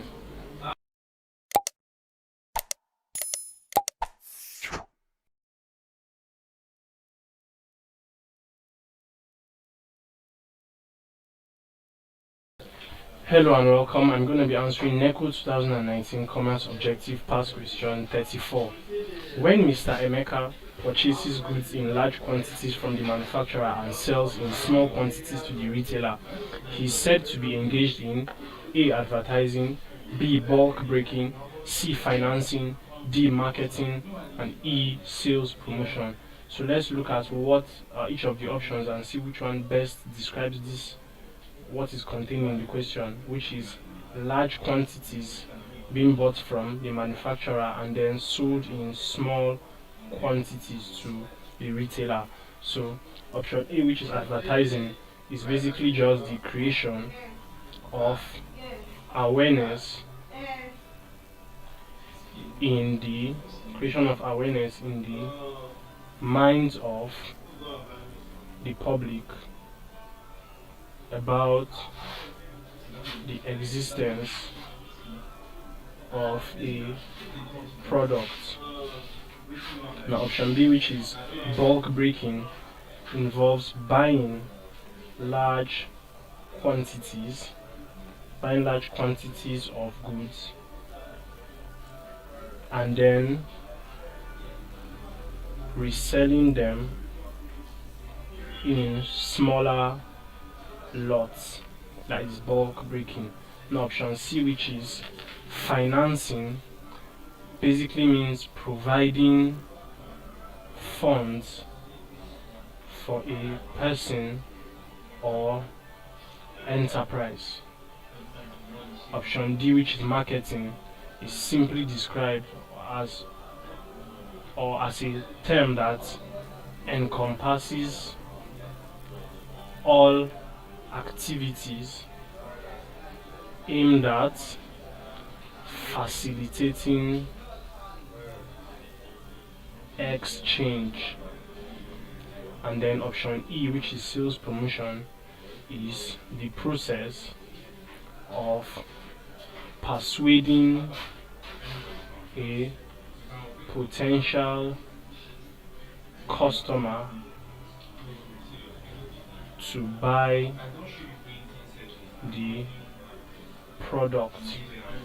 So from the definitions we have looked at, the definitions of the options, see that option B, which is bulk breaking, is buying large quantities of goods and then reselling them in smaller lots. And from the question, that is what Mr. Emeka or Mr. Emeka does.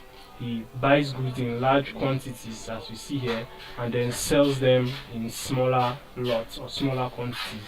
So he's engaged in bulk breaking. So the correct answer is B, bulk breaking. Please subscribe to this YouTube channel for more videos and for more past questions and answers. Thank you.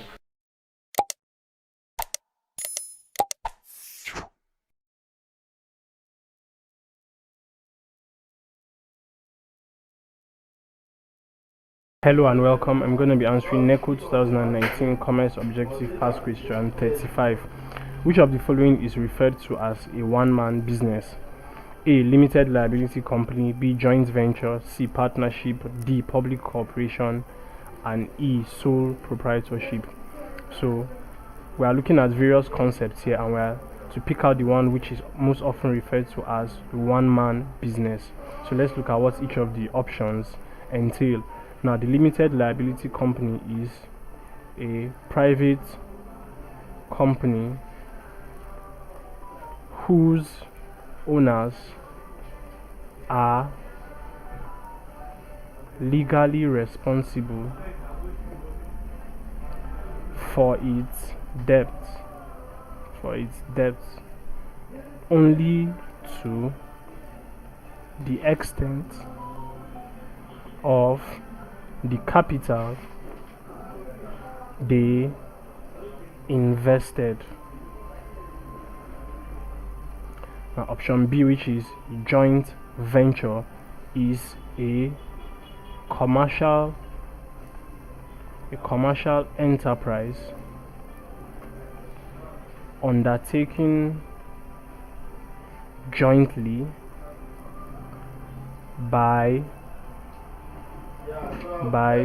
two or more parties which otherwise retain their different identities. Option C, which is partnership, is a type of business in which 2 to 20 persons agree legally to set up and manage with the sole aim of making profit. Option D, which is public corporation, is a large-scale business organization set up, owned, and financed by the government, and its main aim is to provide services to the members of the public, while the sole proprietorship is a form of business enterprise owned, financed, and managed by one person with the sole aim of making profit. So option E, which is the sole proprietorship, is operated, owned, financed, and managed by just one person. Hence, it is often referred to as a one-man business. So the correct answer is E, sole proprietorship. Please subscribe to this YouTube channel for more videos and for more past questions and answers. Thank you.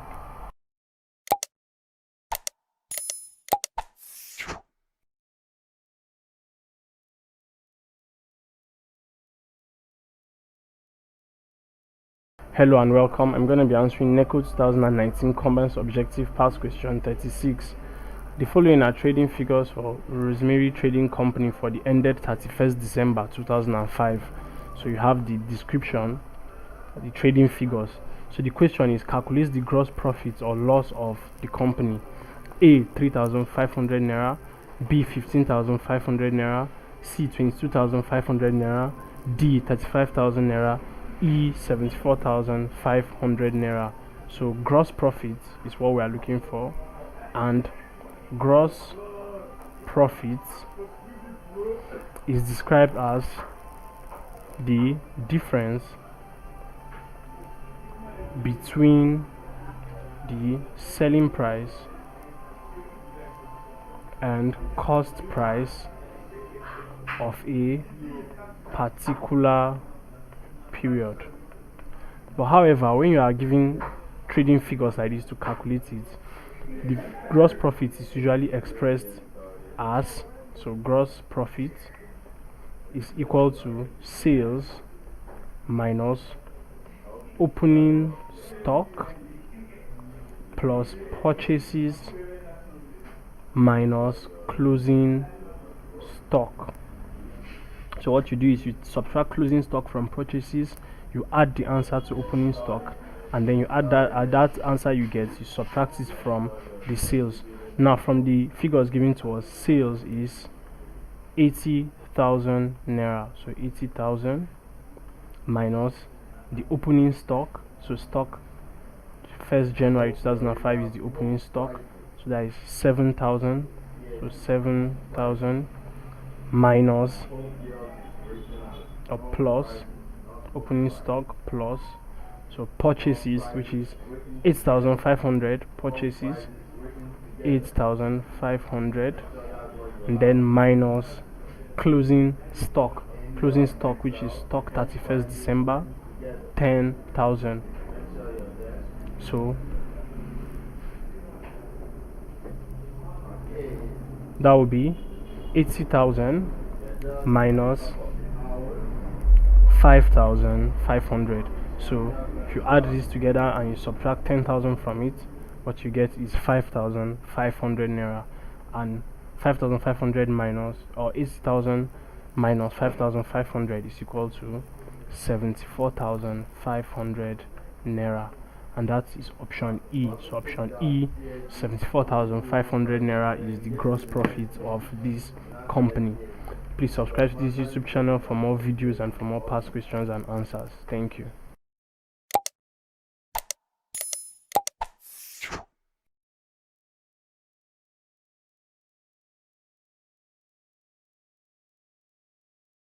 Hello and welcome. I'm going to be answering Neco 2019 Coomerce Objective Past Question 37. The following are trading figures of Rosemary Trading Company for the ended 31st December 2005. So these are the trading figures. These are the trading figures for that company for this period, for the ended 31st December 2005. So we are asked, what is the total expenses of the company? A, 15,500 naira, B, 19,000 naira, C, 19,500 naira, D, 22,000 naira, E, 27,500 naira. Now, total expenses of the company just entails calculating or summing up everything that seems like an expense amongst these figures. So let's look at what could be classified as expenses. Now from what we have here, rent can be classified as expenses, selling expenses as well, obviously, and then wages are all classified as expenses. So these three figures, we sum them together to get the total expenses of the company. So that will be 12,000 plus 8,000 plus 7,500. So if you add that together, what you get is 27,500 naira, and that is option E. So E, 27,500 is the total expenses of the company. Please subscribe to this YouTube channel for more videos and for more past questions and answers. Thank you.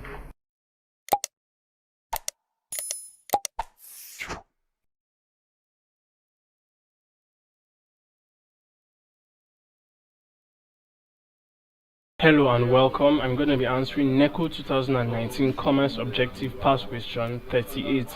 The following are trading figures of Rosemary Trading Company for the ended 31st December 2005. So you have here the trading figures for this exact period. So the question is, calculate the net profit or loss of the company. A, 27,500, B, 47,000, C, 53,500, D, 74,500, E, 76,500, all in Naira. So to calculate net profit is expressed as gross profit minus the expenses. Gross profit minus expenses.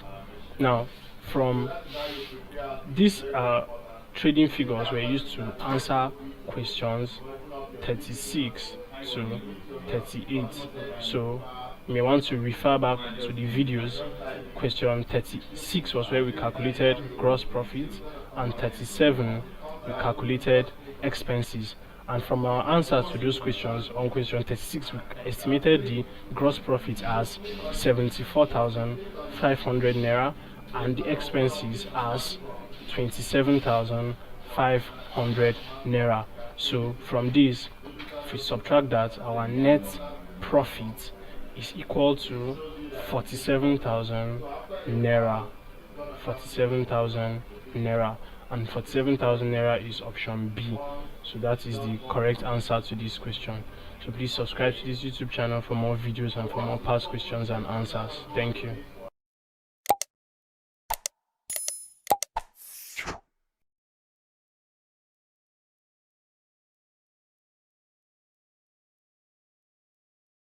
Hello and welcome. I'm going to be answering Neco 2019 Coomerce Objective Past Question 39.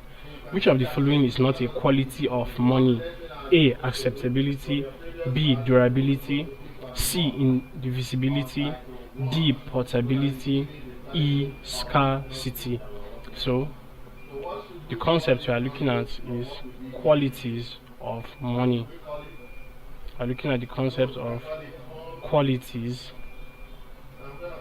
of money, or the characteristics. It's another word that can be used, of money. So let's look at which one cannot be described as a quality of money. In option A, acceptability is a quality of money because money must be generally accepted, or whatever item used as money must be generally accepted by the country as a means of exchange. It's a means of exchange, so it must be acceptable. So acceptability is a quality of money, and we are asked for which is not a quality. So A, acceptability, cannot be the answer to this question, so this is ruled out. Now option B, which is durability. Durability is described as, or as it relates to money, whatever object or the object used as money must be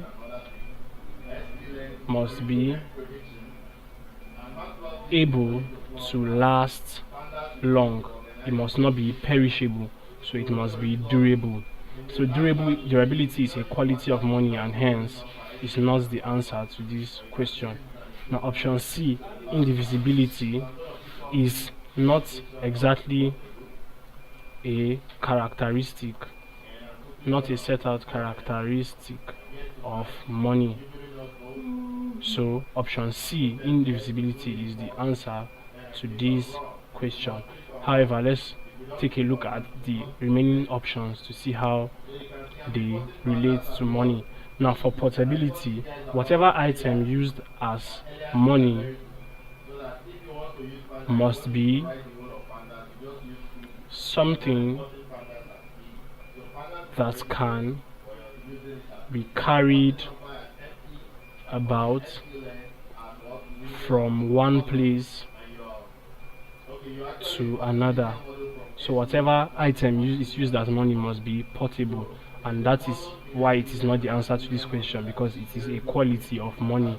And then option E, scarcity, is not the answer because it is also a quality of money, as money must be relatively scarce so it does not lose its value. So indivisibility is not a characteristic of money or a quality of money, and is the answer to this question. So please subscribe to this YouTube channel for more videos and for more past questions and answers. Thank you.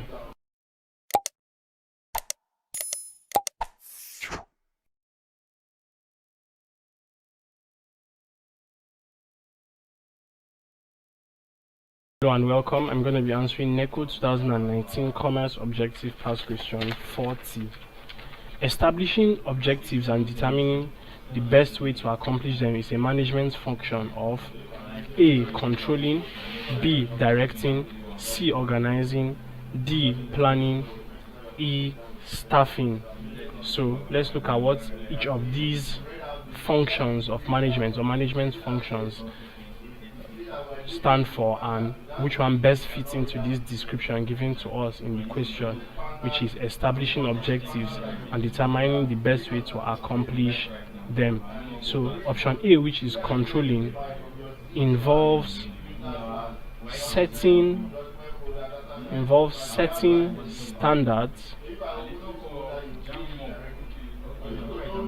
measuring progress with the set standards, and taking corrective action to minimize errors, thus achieving the objective. So option B, which is directing, involves getting or organizing people to carry out the decisions quickly, efficiently, and with minimum force. Option C, which is organizing, involves arranging resources that are available, and these resources could include people, money, etc., to achieve the objectives of an organization.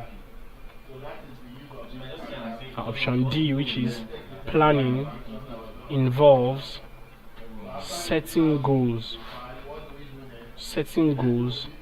and devising procedures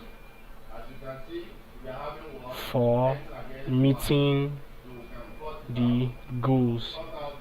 And lastly, staffing is simply the process of organizing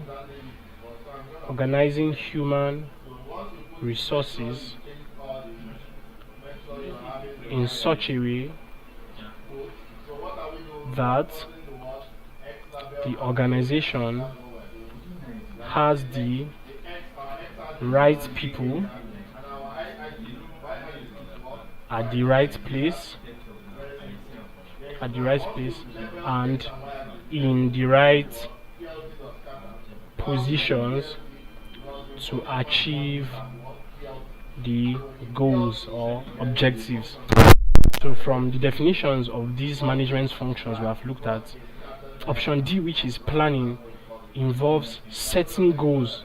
Setting goals can be a substitute for establishing objectives, and then devising procedures for meeting those goals can be substituted for determining the best way to accomplish them or accomplish those goals. So establishing objectives and determining the best way to accomplish them is a management function of D. planning, as we have seen from the definition. So D, planning, is the correct answer to this question. And please subscribe to this YouTube channel for more videos and for more past questions and answers. Thank you.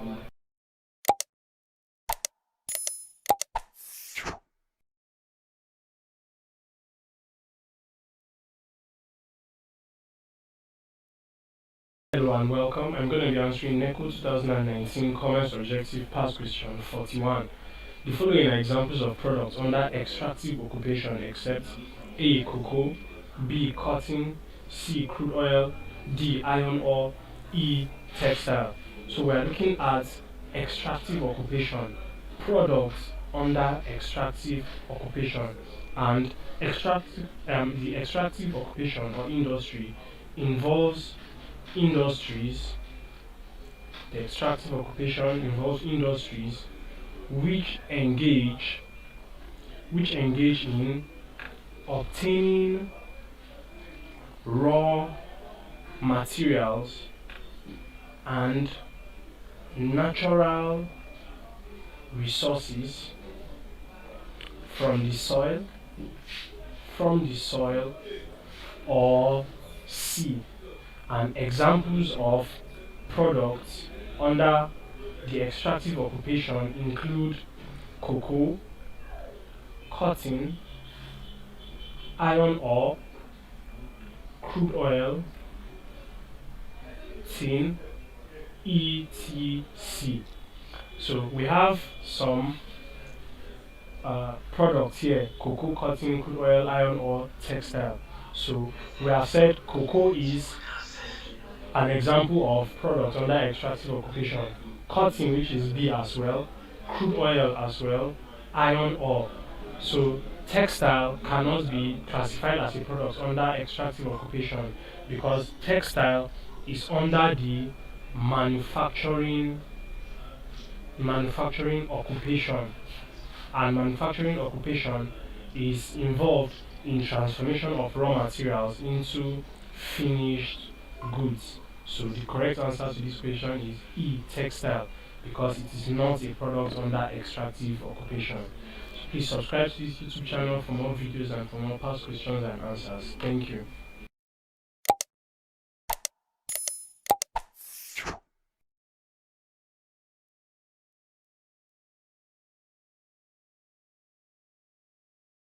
Hello and welcome. I'm going to be answering Neco 2019 Coomerce Objective Past Question 42.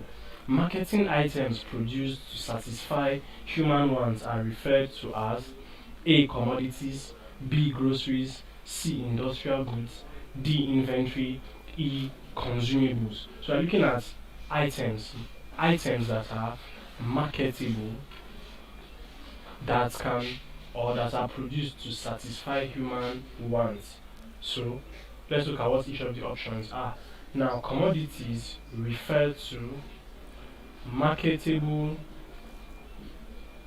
items produced to satisfy human wants or needs. That is commodities. Then option B, which is groceries, refers to commodities sold in a grocery store. Option C, which is industrial goods, refers to goods bought and used for industrial and business use.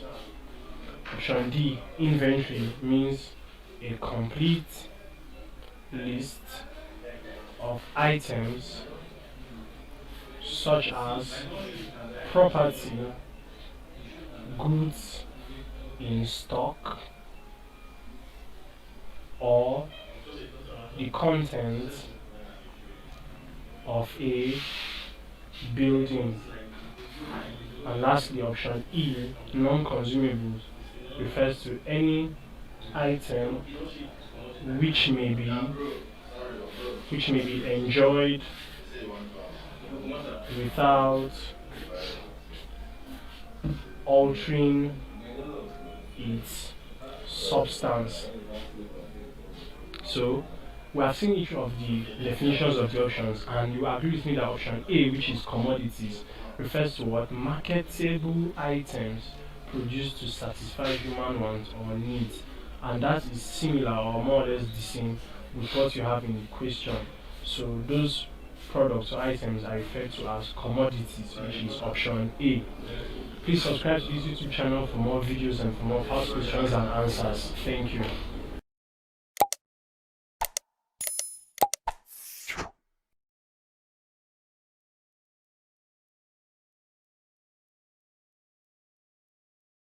Hello and welcome. I'm going to be answering Neco 2019 Coomerce Objective Past Question 43.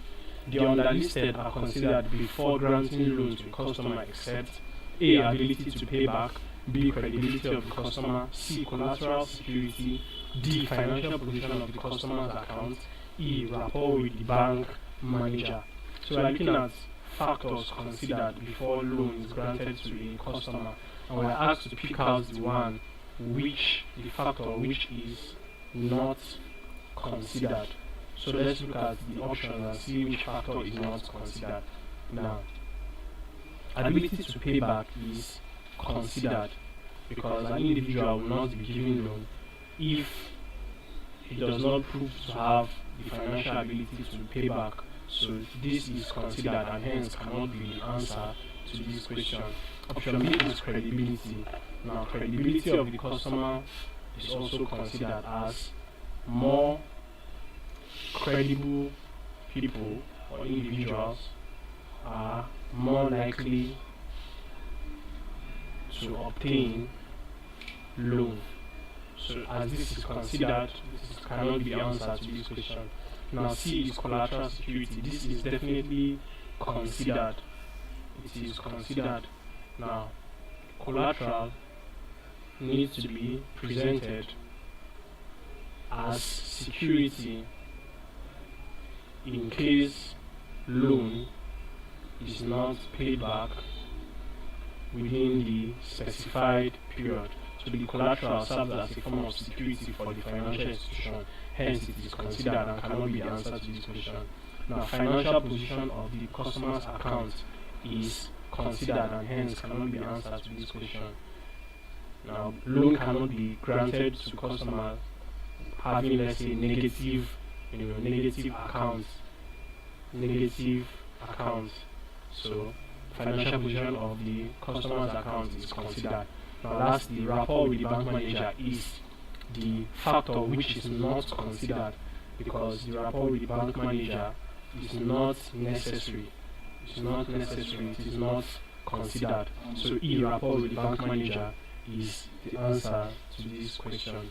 Thank you. Please subscribe to this YouTube channel for more videos and for more past questions and answers.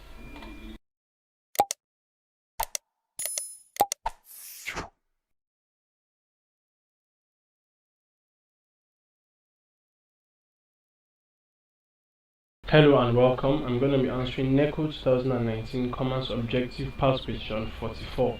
Which of the following is a term associated with insurance? A. Backward integration, B. Forward integration, C. Parent company, D. Subrogation, E. Subsidiary. So we're looking at terms associated with insurance, and we're asked which of the following terms has something to do with insurance. So let's look at what each of them mean. Now, backward integration involves a company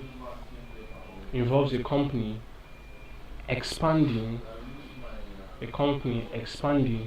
its role to fulfill tasks formerly completed by businesses up the supply chain.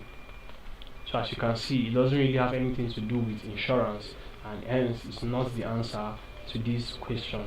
Now, option B, which is forward integration, is when business activities are expanded. Business activities are expanded to include control of direct distribution of a company's product. Now option C, which is parent company, is more or less just a company that owns enough voting stock in another firm to influence its board of directors. Option D, which is subrogation, is a principle which holds that once the insurer has given an indemnity for loss, he can take over the subject matter of insurance. And lastly, E, which is subsidiary, is just a daughter firm. So from the options we have given, option D, which is the subrogation, has something to do with insurance, as it's a principle which holds that once the insurer has given indemnity for loss, he can take over the subject matter of insurance. So you can see that forward integration, parent company and subsidiary do not exactly have a direct link to insurance. So the correct answer is D, subrogation. Thank you, and please subscribe to this YouTube channel for more videos and for more past questions and answers.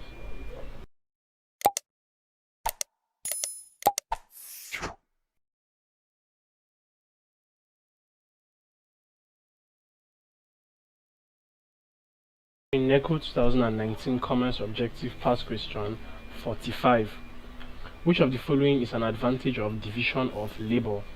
A. Encouraging unemployment. B. Immobility of labor. C. Monotony of task. D. Reduction in craftsmanship. E. Reduction of fatigue.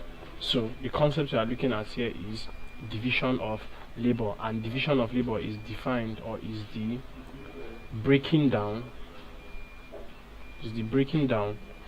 of a production process into a number of separate operations, whereby each operation is undertaken or performed by one person or group of persons. So let's look at which one is an advantage of division of labor. Now, encouraging employment is option A. Encouraging employment is a disadvantage. It's not, or it can't exactly be seen as a disadvantage, but rather it is not an advantage of division of labor, because division of labor rather creates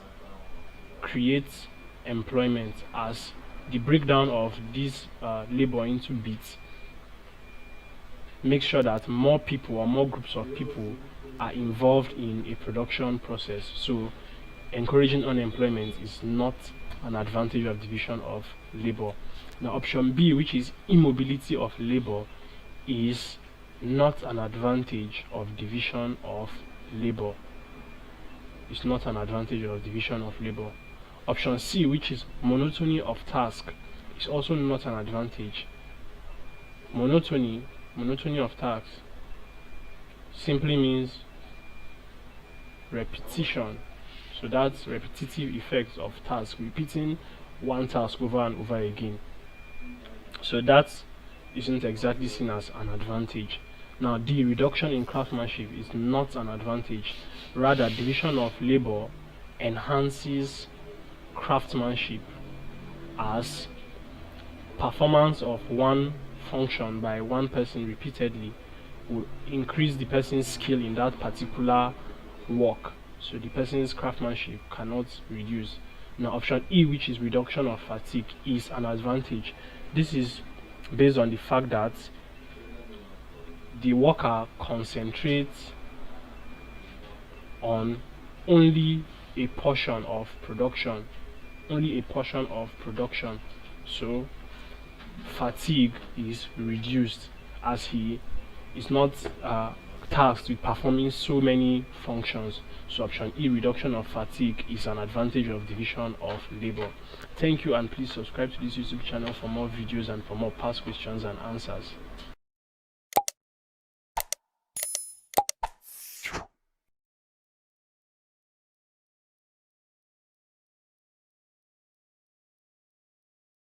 Hello and welcome. I'm going to be answering Neco 2019 Coomerce Objective Past Question 46.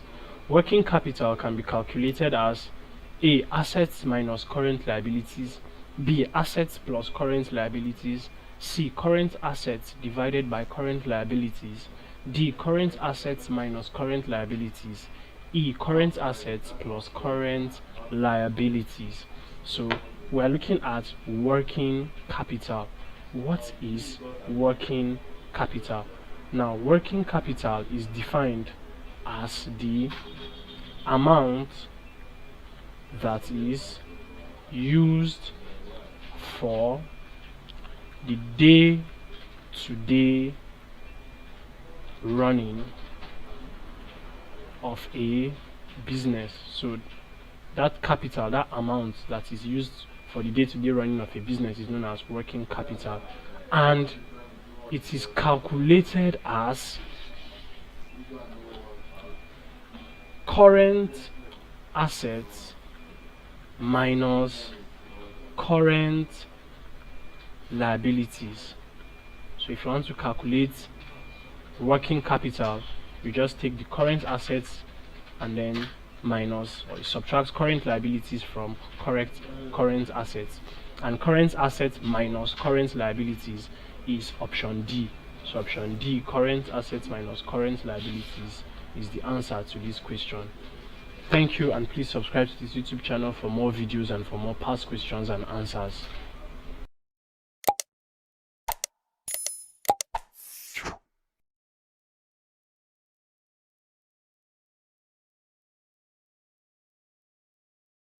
Hello and welcome. I'm going to be answering Neco 2019 Coomerce Objective Past Question 47. The documents that gives the holder the right to take possession of goods that have been shipped is A. Airway bill, B. Bill of lading, C. Certificate of insurance, D. Consignment note, E. Delivery note. So what you have here are some documents involved in transportation. Documents involved in transportation. Now, A, which is airway bill, is a document made out by the consignor of goods to be transported by air, that shows the names of the consignor, consignee, airport of loading, and value of the goods to be transported. Now option B, which is bill of lading, is a document that gives the holder the right to acquire possession of goods that have been shipped. Option C, certificate of insurance, shows that goods have been insured against risk or loss by the exporter. Now option D, which is a consignment note, is a document made out by the sender of goods, handed to the carrier and countersighted by the consignee on delivery as proof that delivery has been made. And option E, which is the delivery note, is a document which normally accompanies delivery of goods. It shows also that goods have been delivered. So from what we've seen here, you agree with me that option B, which is bill of lading, is the document which gives the holder the right to take or acquire possession of goods that have been shipped. So as it is described in the question, so also we have explained option B, bill of lading, is the correct answer to this question. Thank you, and please subscribe to this YouTube channel for more videos and for more past questions and answers.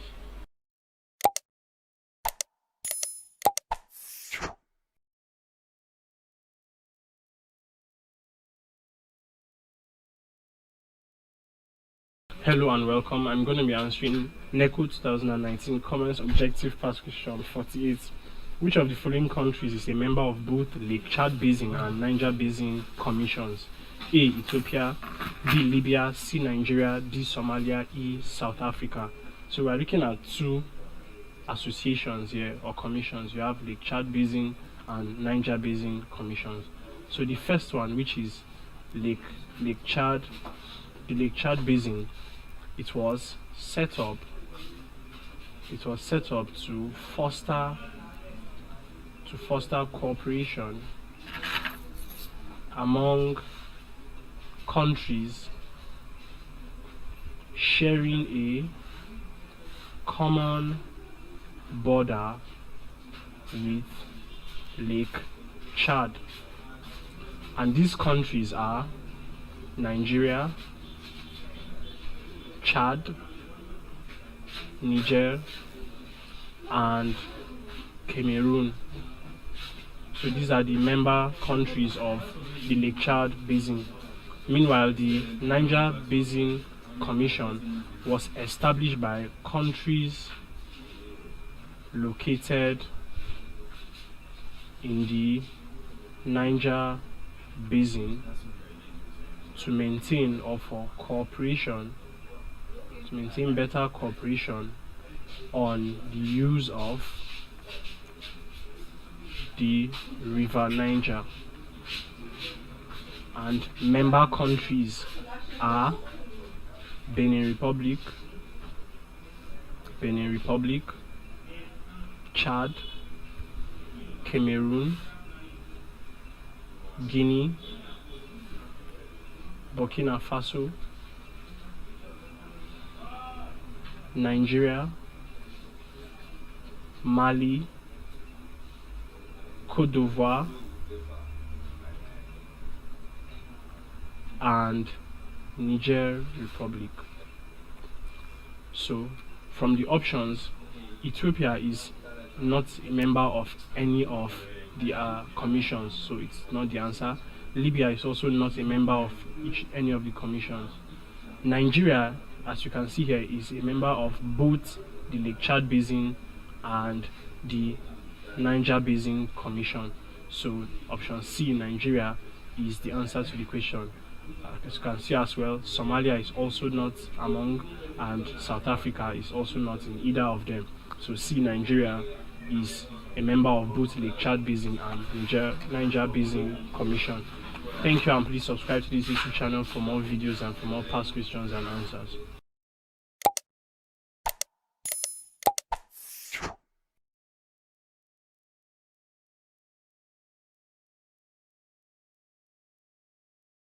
Hello and welcome. I'm going to be answering Neco 2019 Coomerce Objective Past Question 49. The similarity between stock and shares is that both are A. Government securities, B. Loans to individuals, C. Long-term instruments, D. Private securities, E. Traded in the money market. So we're looking at two concepts, stock and shares. Now, stock are bundle of shares or mass of capital which can be transferred in fractional amounts. Now the other one, shares are individual portions of a company's capital owned by shareholders.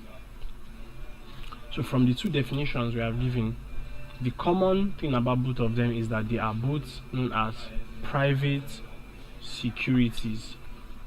They are both private securities, and private securities is option D. So option D, private securities, is the answer to this question. Thank you, and please subscribe to this YouTube channel for more videos and for more past questions and answers.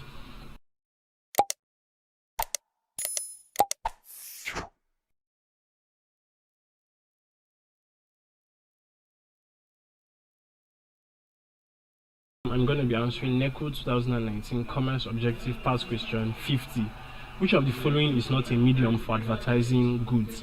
A. Catalog, B. Cinema, C. Franchising, D. Hoarding, E. Television.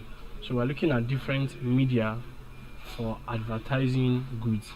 So let's see which of the options can be defined or described as media for advertising and which one is not a medium of advertising goods. So catalog is a complete list of items, typically in alphabetical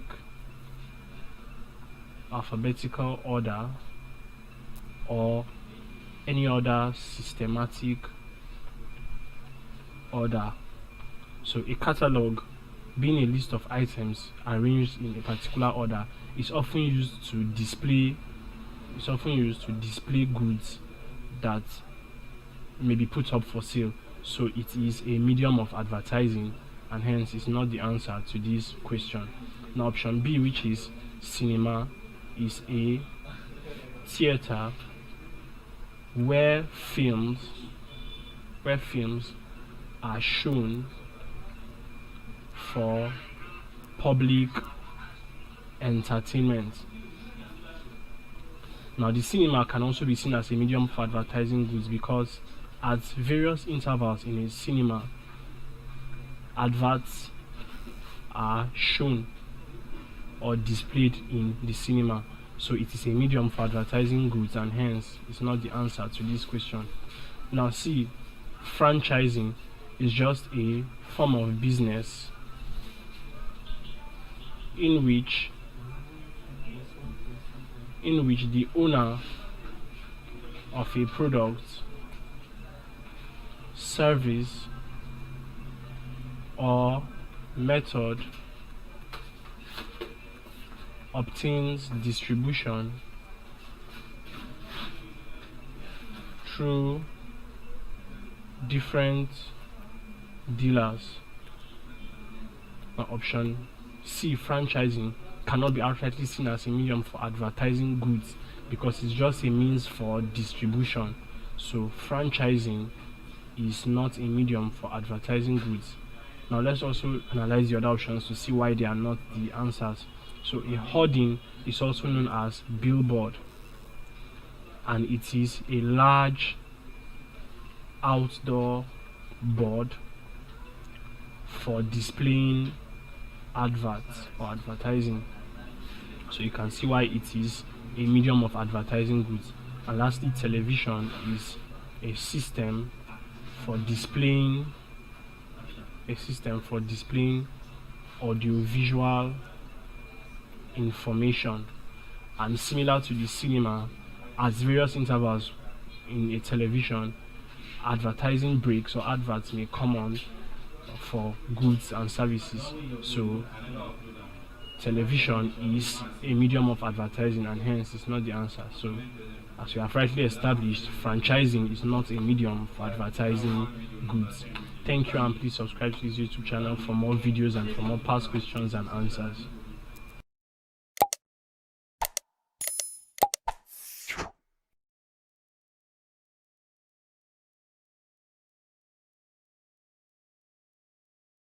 Hello and welcome. I'm going to be answering Neco 2019 Common Subjective Past Question 51.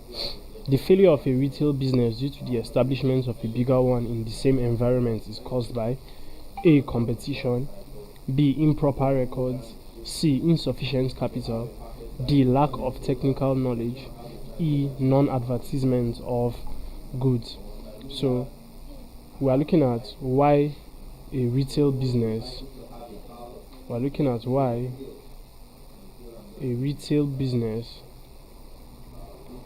may fail. So we are looking at various reasons, and each of the options are reasons why a retail business may fail. However, we are asked to pick out the one which may be as a result of establishment of a bigger retail business in the same environment. Now, competition, which is option A, competition from bigger businesses can lead to failure of a retail business, while improper records just refers to poor record keeping.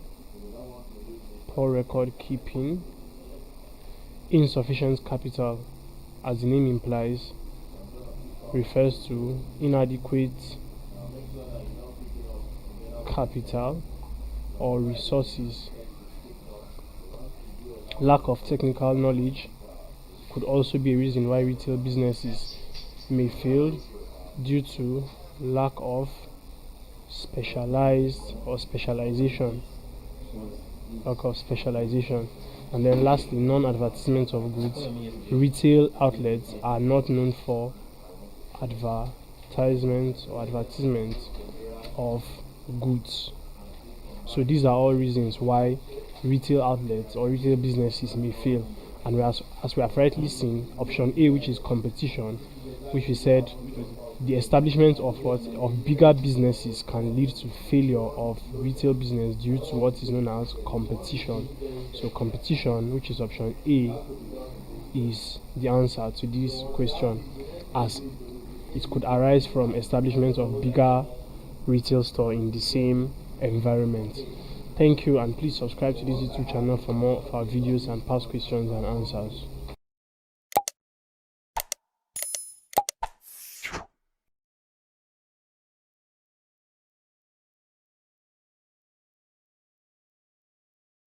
Hello and welcome. I'm going to be answering Neco 2019 Commerce Objective Past Question 52. The factor of production that controls other factors is referred to as A. Capital, B. Entrepreneur, C. Jobber, D. Labor, E. Marketer. So we're looking at various factors of production, and we're looking for the one which controls other factors. So what is that factor known as? Now, capital refers to the man-made assets used in production. And most times when referring to capital, we are looking at the financial assets used in production. Now option B, which is entrepreneur, is the factor of production,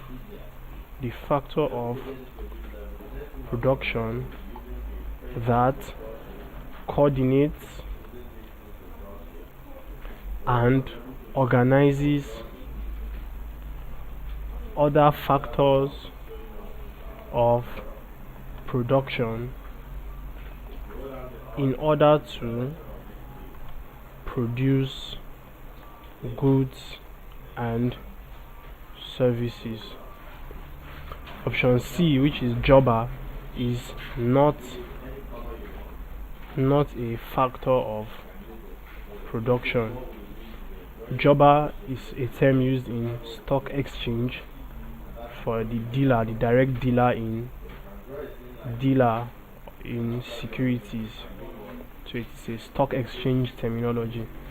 Now D, which is labor, is a factor of production which covers all forms of human effort put into or utilized in production. And then lastly, marketer is not a factor of production. The term marketer is not a factor of production. So as we have rightly seen here, option B, which is the entrepreneur, is the factor of production that is concerned with coordinating or controlling and organizing all the other factors of production in order to produce goods and services. So that matches the definition given to us in the question. Correct answer is B, entrepreneur. Thank you, and please subscribe to this YouTube channel for more videos and for more past questions and answers.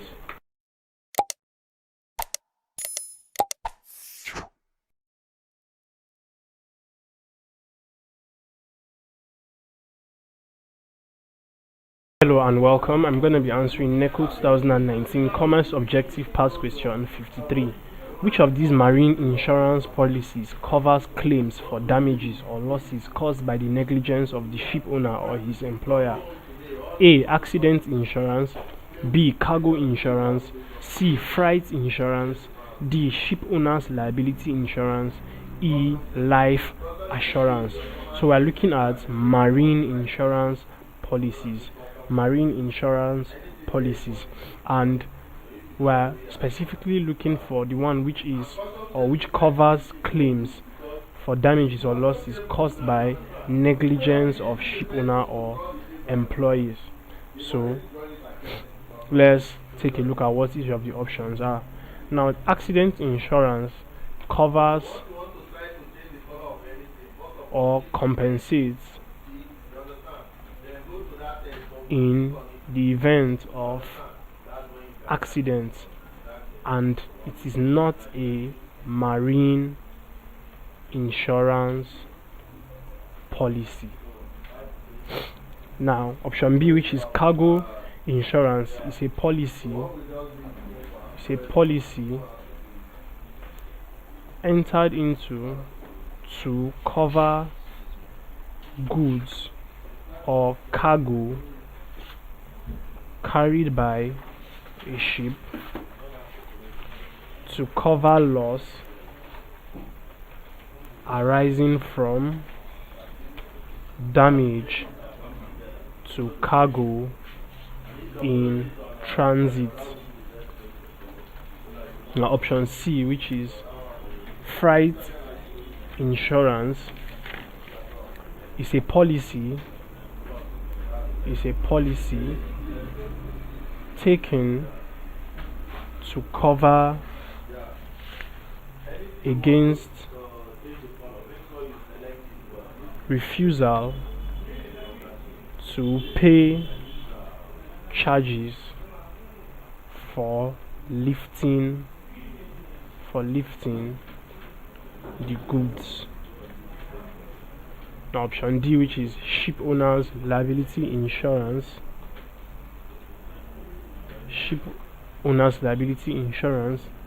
It covers risks or losses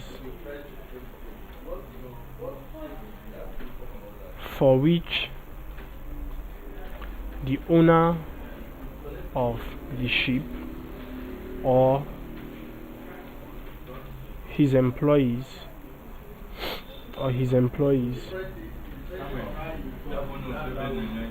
are liable for negligence.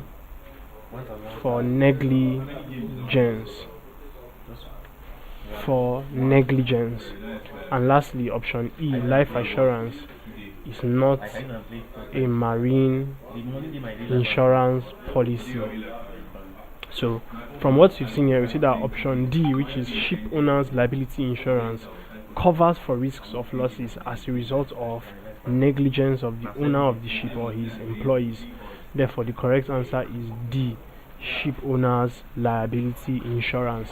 Thank you, and please subscribe to this YouTube channel for more videos and for more past questions and answers.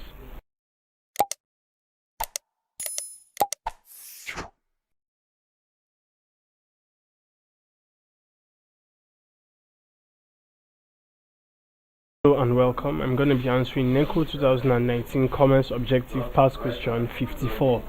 The aid to trade which makes funds available for trading to take place is A. Advertising, B. Banking, C. Communications, D. Insurance, E. Transportation. So we are looking at various aids to trade. And we're looking at the one which makes funds available for trading to take place. So let's look at each of the options given to us and see which one suits that description. Now, option A, which is advertising, is the process of creating awareness in the minds of the public about the existence of a product. Now, option B, which is banking, is an aid to trade that involves or that makes trading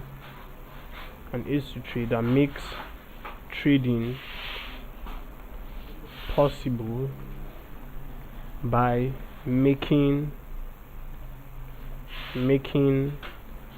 funds available, and is the aid to trade that involves banks or financial institutions. Now, option C, which is communication, it is the means of sending and receiving information from one place to another. And option D, insurance, is more or less the aid to trade, which is a security made against loss. And lastly, option E, transportation, refers to the means of carrying raw materials, finished goods, and people from one place to another. So from the definitions we have given here, option B, banking, is the aid to trade which makes trading possible by making funds available. So option B, banking, is the answer to this question. Thank you, and please subscribe to this YouTube channel for more videos and for more past questions and answers.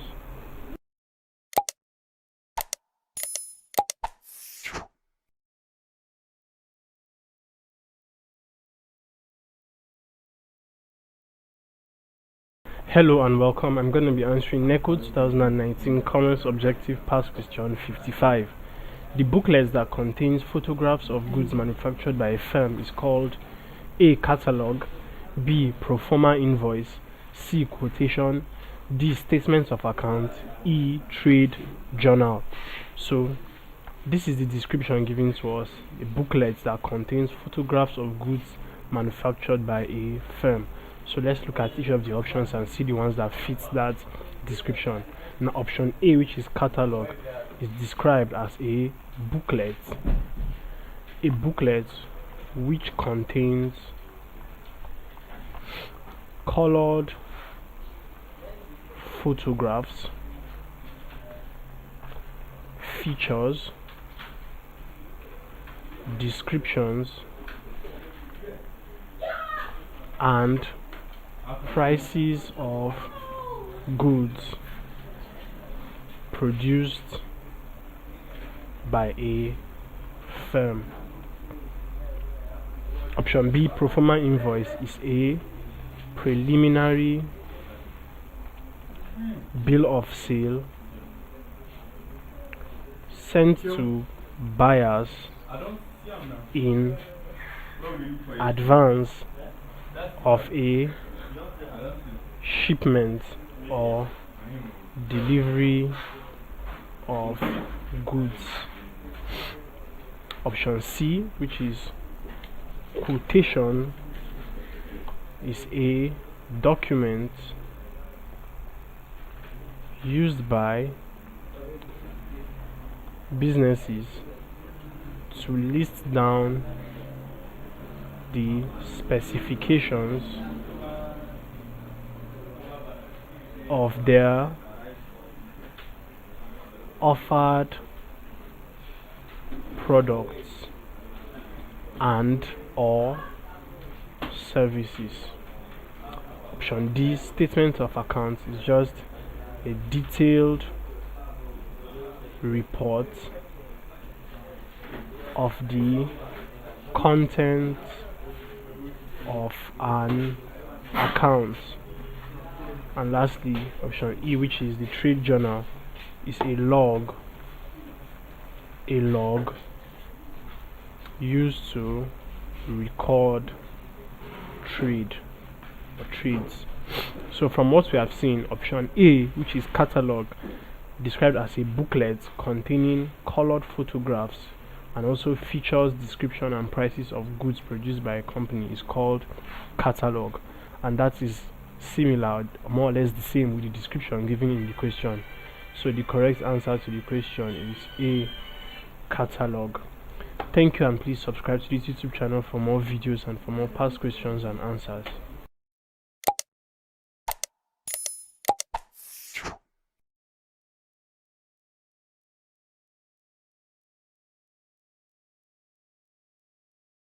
Hello and welcome. I'm going to be answering Neco 2019 Coomerce Objective Past Question 56.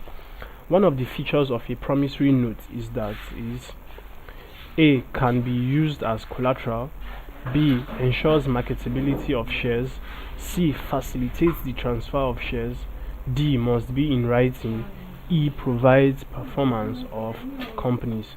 So we are looking at a promissory note, and a promissory note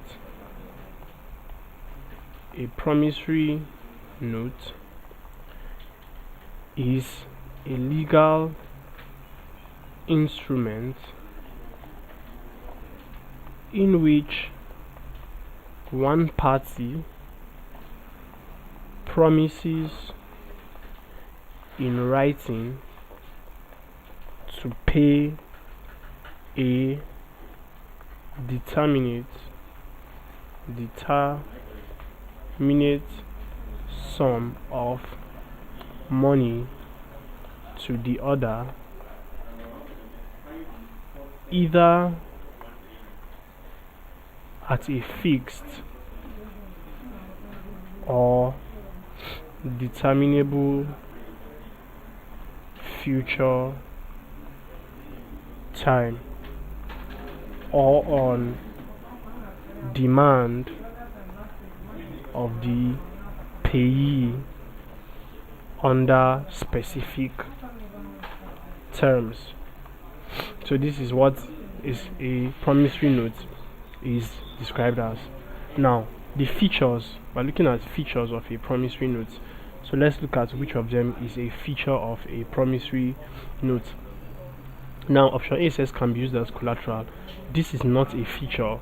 A promissory note cannot be used as a collateral. B, ensures marketability of shares is not a feature, as a promissory note has little to do with shares.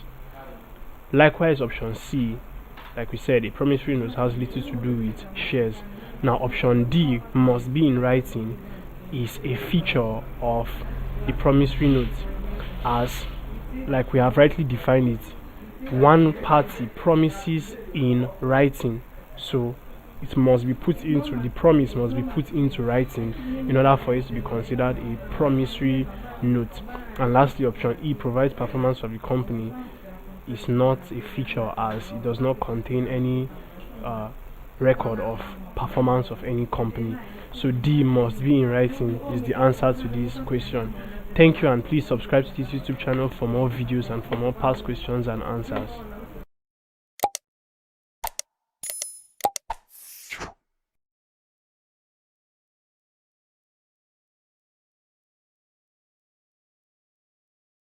Hello and welcome. I'm going to be answering Neco 2019 Coomerce Objective Past Question 57. The following are aims and objectives of establishing ECOWAS except to A, ensure free movement of factors of production within member states. B, expand trade among member countries. C, foster closer relations among member countries. D, promote economic cooperation and development in the fields of industry. E, promote political differences among member states. So we're looking at ECOWAS and the aims and objectives following the establishment of ECOWAS. Now, ECOWAS stands for the Economic Community of West African States. The Economic Community of West African States, and it was formed to promote cooperation, development, and economic integration of the West African sub-region. So let's look at the options given to us and analyze which one is not an objective of ECOWAS. Now, option A, ensure free movement of factors of production within member states, is an objective of ECOWAS, as ECOWAS was established to facilitate transportation of factors of production within the region. So if this is an objective of ECOWAS, it is not the answer to this question. Now, option B, expand trade among member countries, as we have rightly seen in this in the main objective of ECOWAS, is one of the reasons why ECOWAS was established, so it is not the answer to this question. C, foster closer relation among member countries, obviously is one of the aims of ECOWAS, and hence is not the answer to this question. Promote economic cooperation and development in fields of industries, as we have seen, to promote cooperation is one of the reasons why ECOWAS was formed, so it cannot be the answer to this question. However, option E, promote political differences among member states, is not a reason why ECOWAS was formed. So this is the answer to this question. Option E, promote political differences among member states. Thank you, and please subscribe to this YouTube channel for more videos and for more past questions and answers.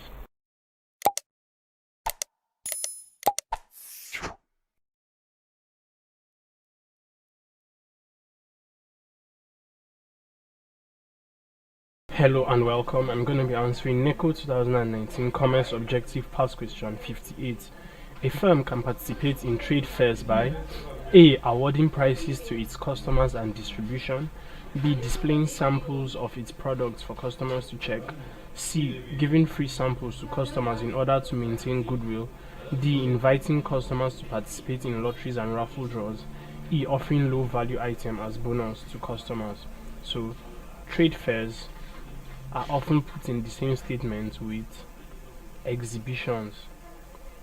Trade fairs and exhibitions, and basically trade fairs and exhibitions involve display of goods to promote sales. Now they enable the product, trade fairs and exhibitions enable the product to be displayed, operated, tested, dismantled, and adjusted. So it involves display of products, and display of products for customers to check is option B. So as we have rightly said, the firm can participate in trade fairs by displaying its products for customers to operate, to test, to also adjust and dismantle. So option B, displaying samples of its products for customers to check, is the way a firm can participate in trade fairs. Please subscribe to our YouTube channel for more videos and for more past questions and answers. Thank you.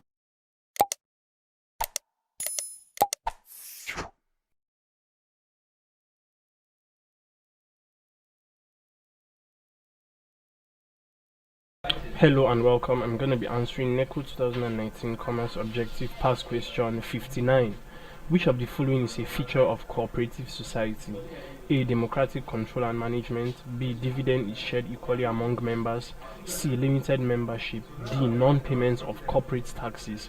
E. Owned and run by the state. So we're looking at a cooperative society and what is a feature of cooperative society. Now, a cooperative society is a voluntary organization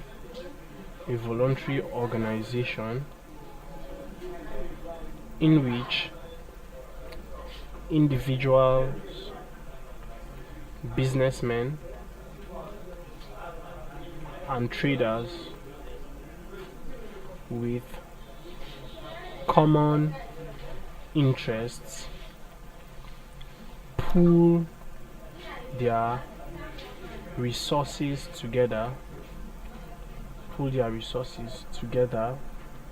to promote the economic welfare of their members.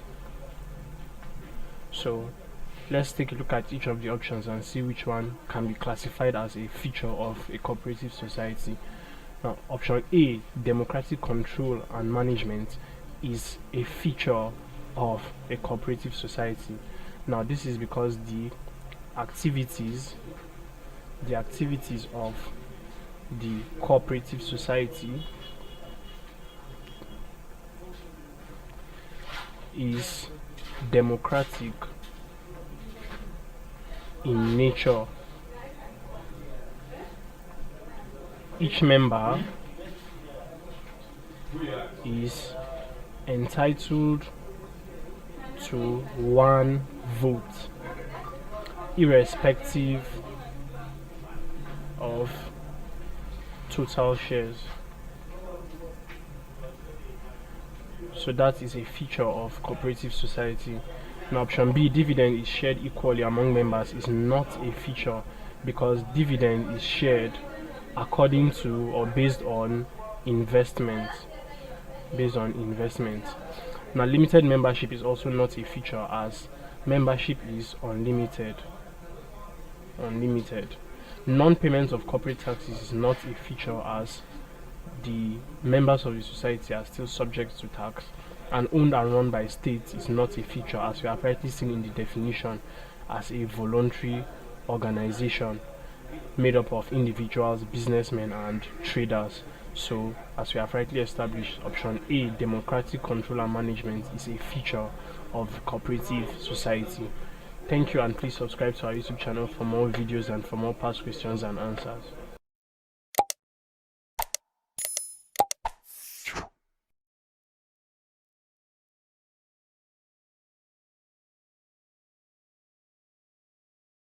Hello and welcome. I'm going to be answering Neco 2019 Coomerce Objective Past Question 60.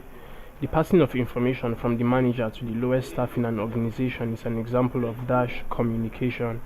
A. Diagonal, B. Downward, C. Horizontal, D. Lateral, E. Upward. So we are looking at communication in an organization, and we are giving a description which is passing of information from the manager to the lowest staff. What example of communication can it be classified under? So A, which is diagonal, refers to cross-functional communication between employees at different levels of the organization. Option B, which is downward, refers to when company leaders or managers share information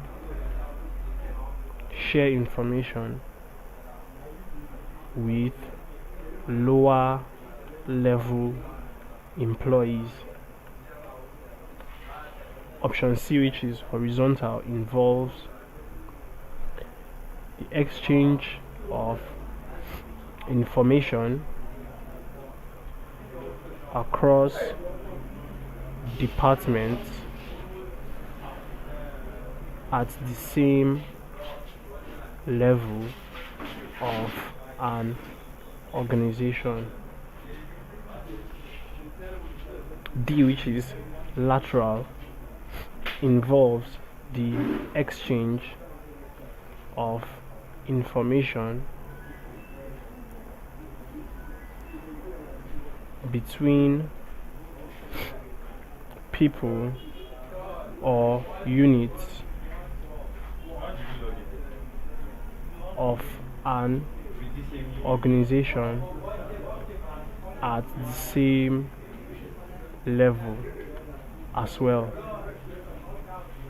Now, option E, which is upward, involves movement of information from lower level employees to the leaders. So from the descriptions we have given, option B, which is downward communication, involves the company leaders or managers passing information to the lower level information or the lower level employees or the lower level staff. So that is more or less the same with the description given to us in the question. So the correct answer is B, downward communication. Thank you, and please subscribe to our YouTube channel for more videos and more past questions and answers.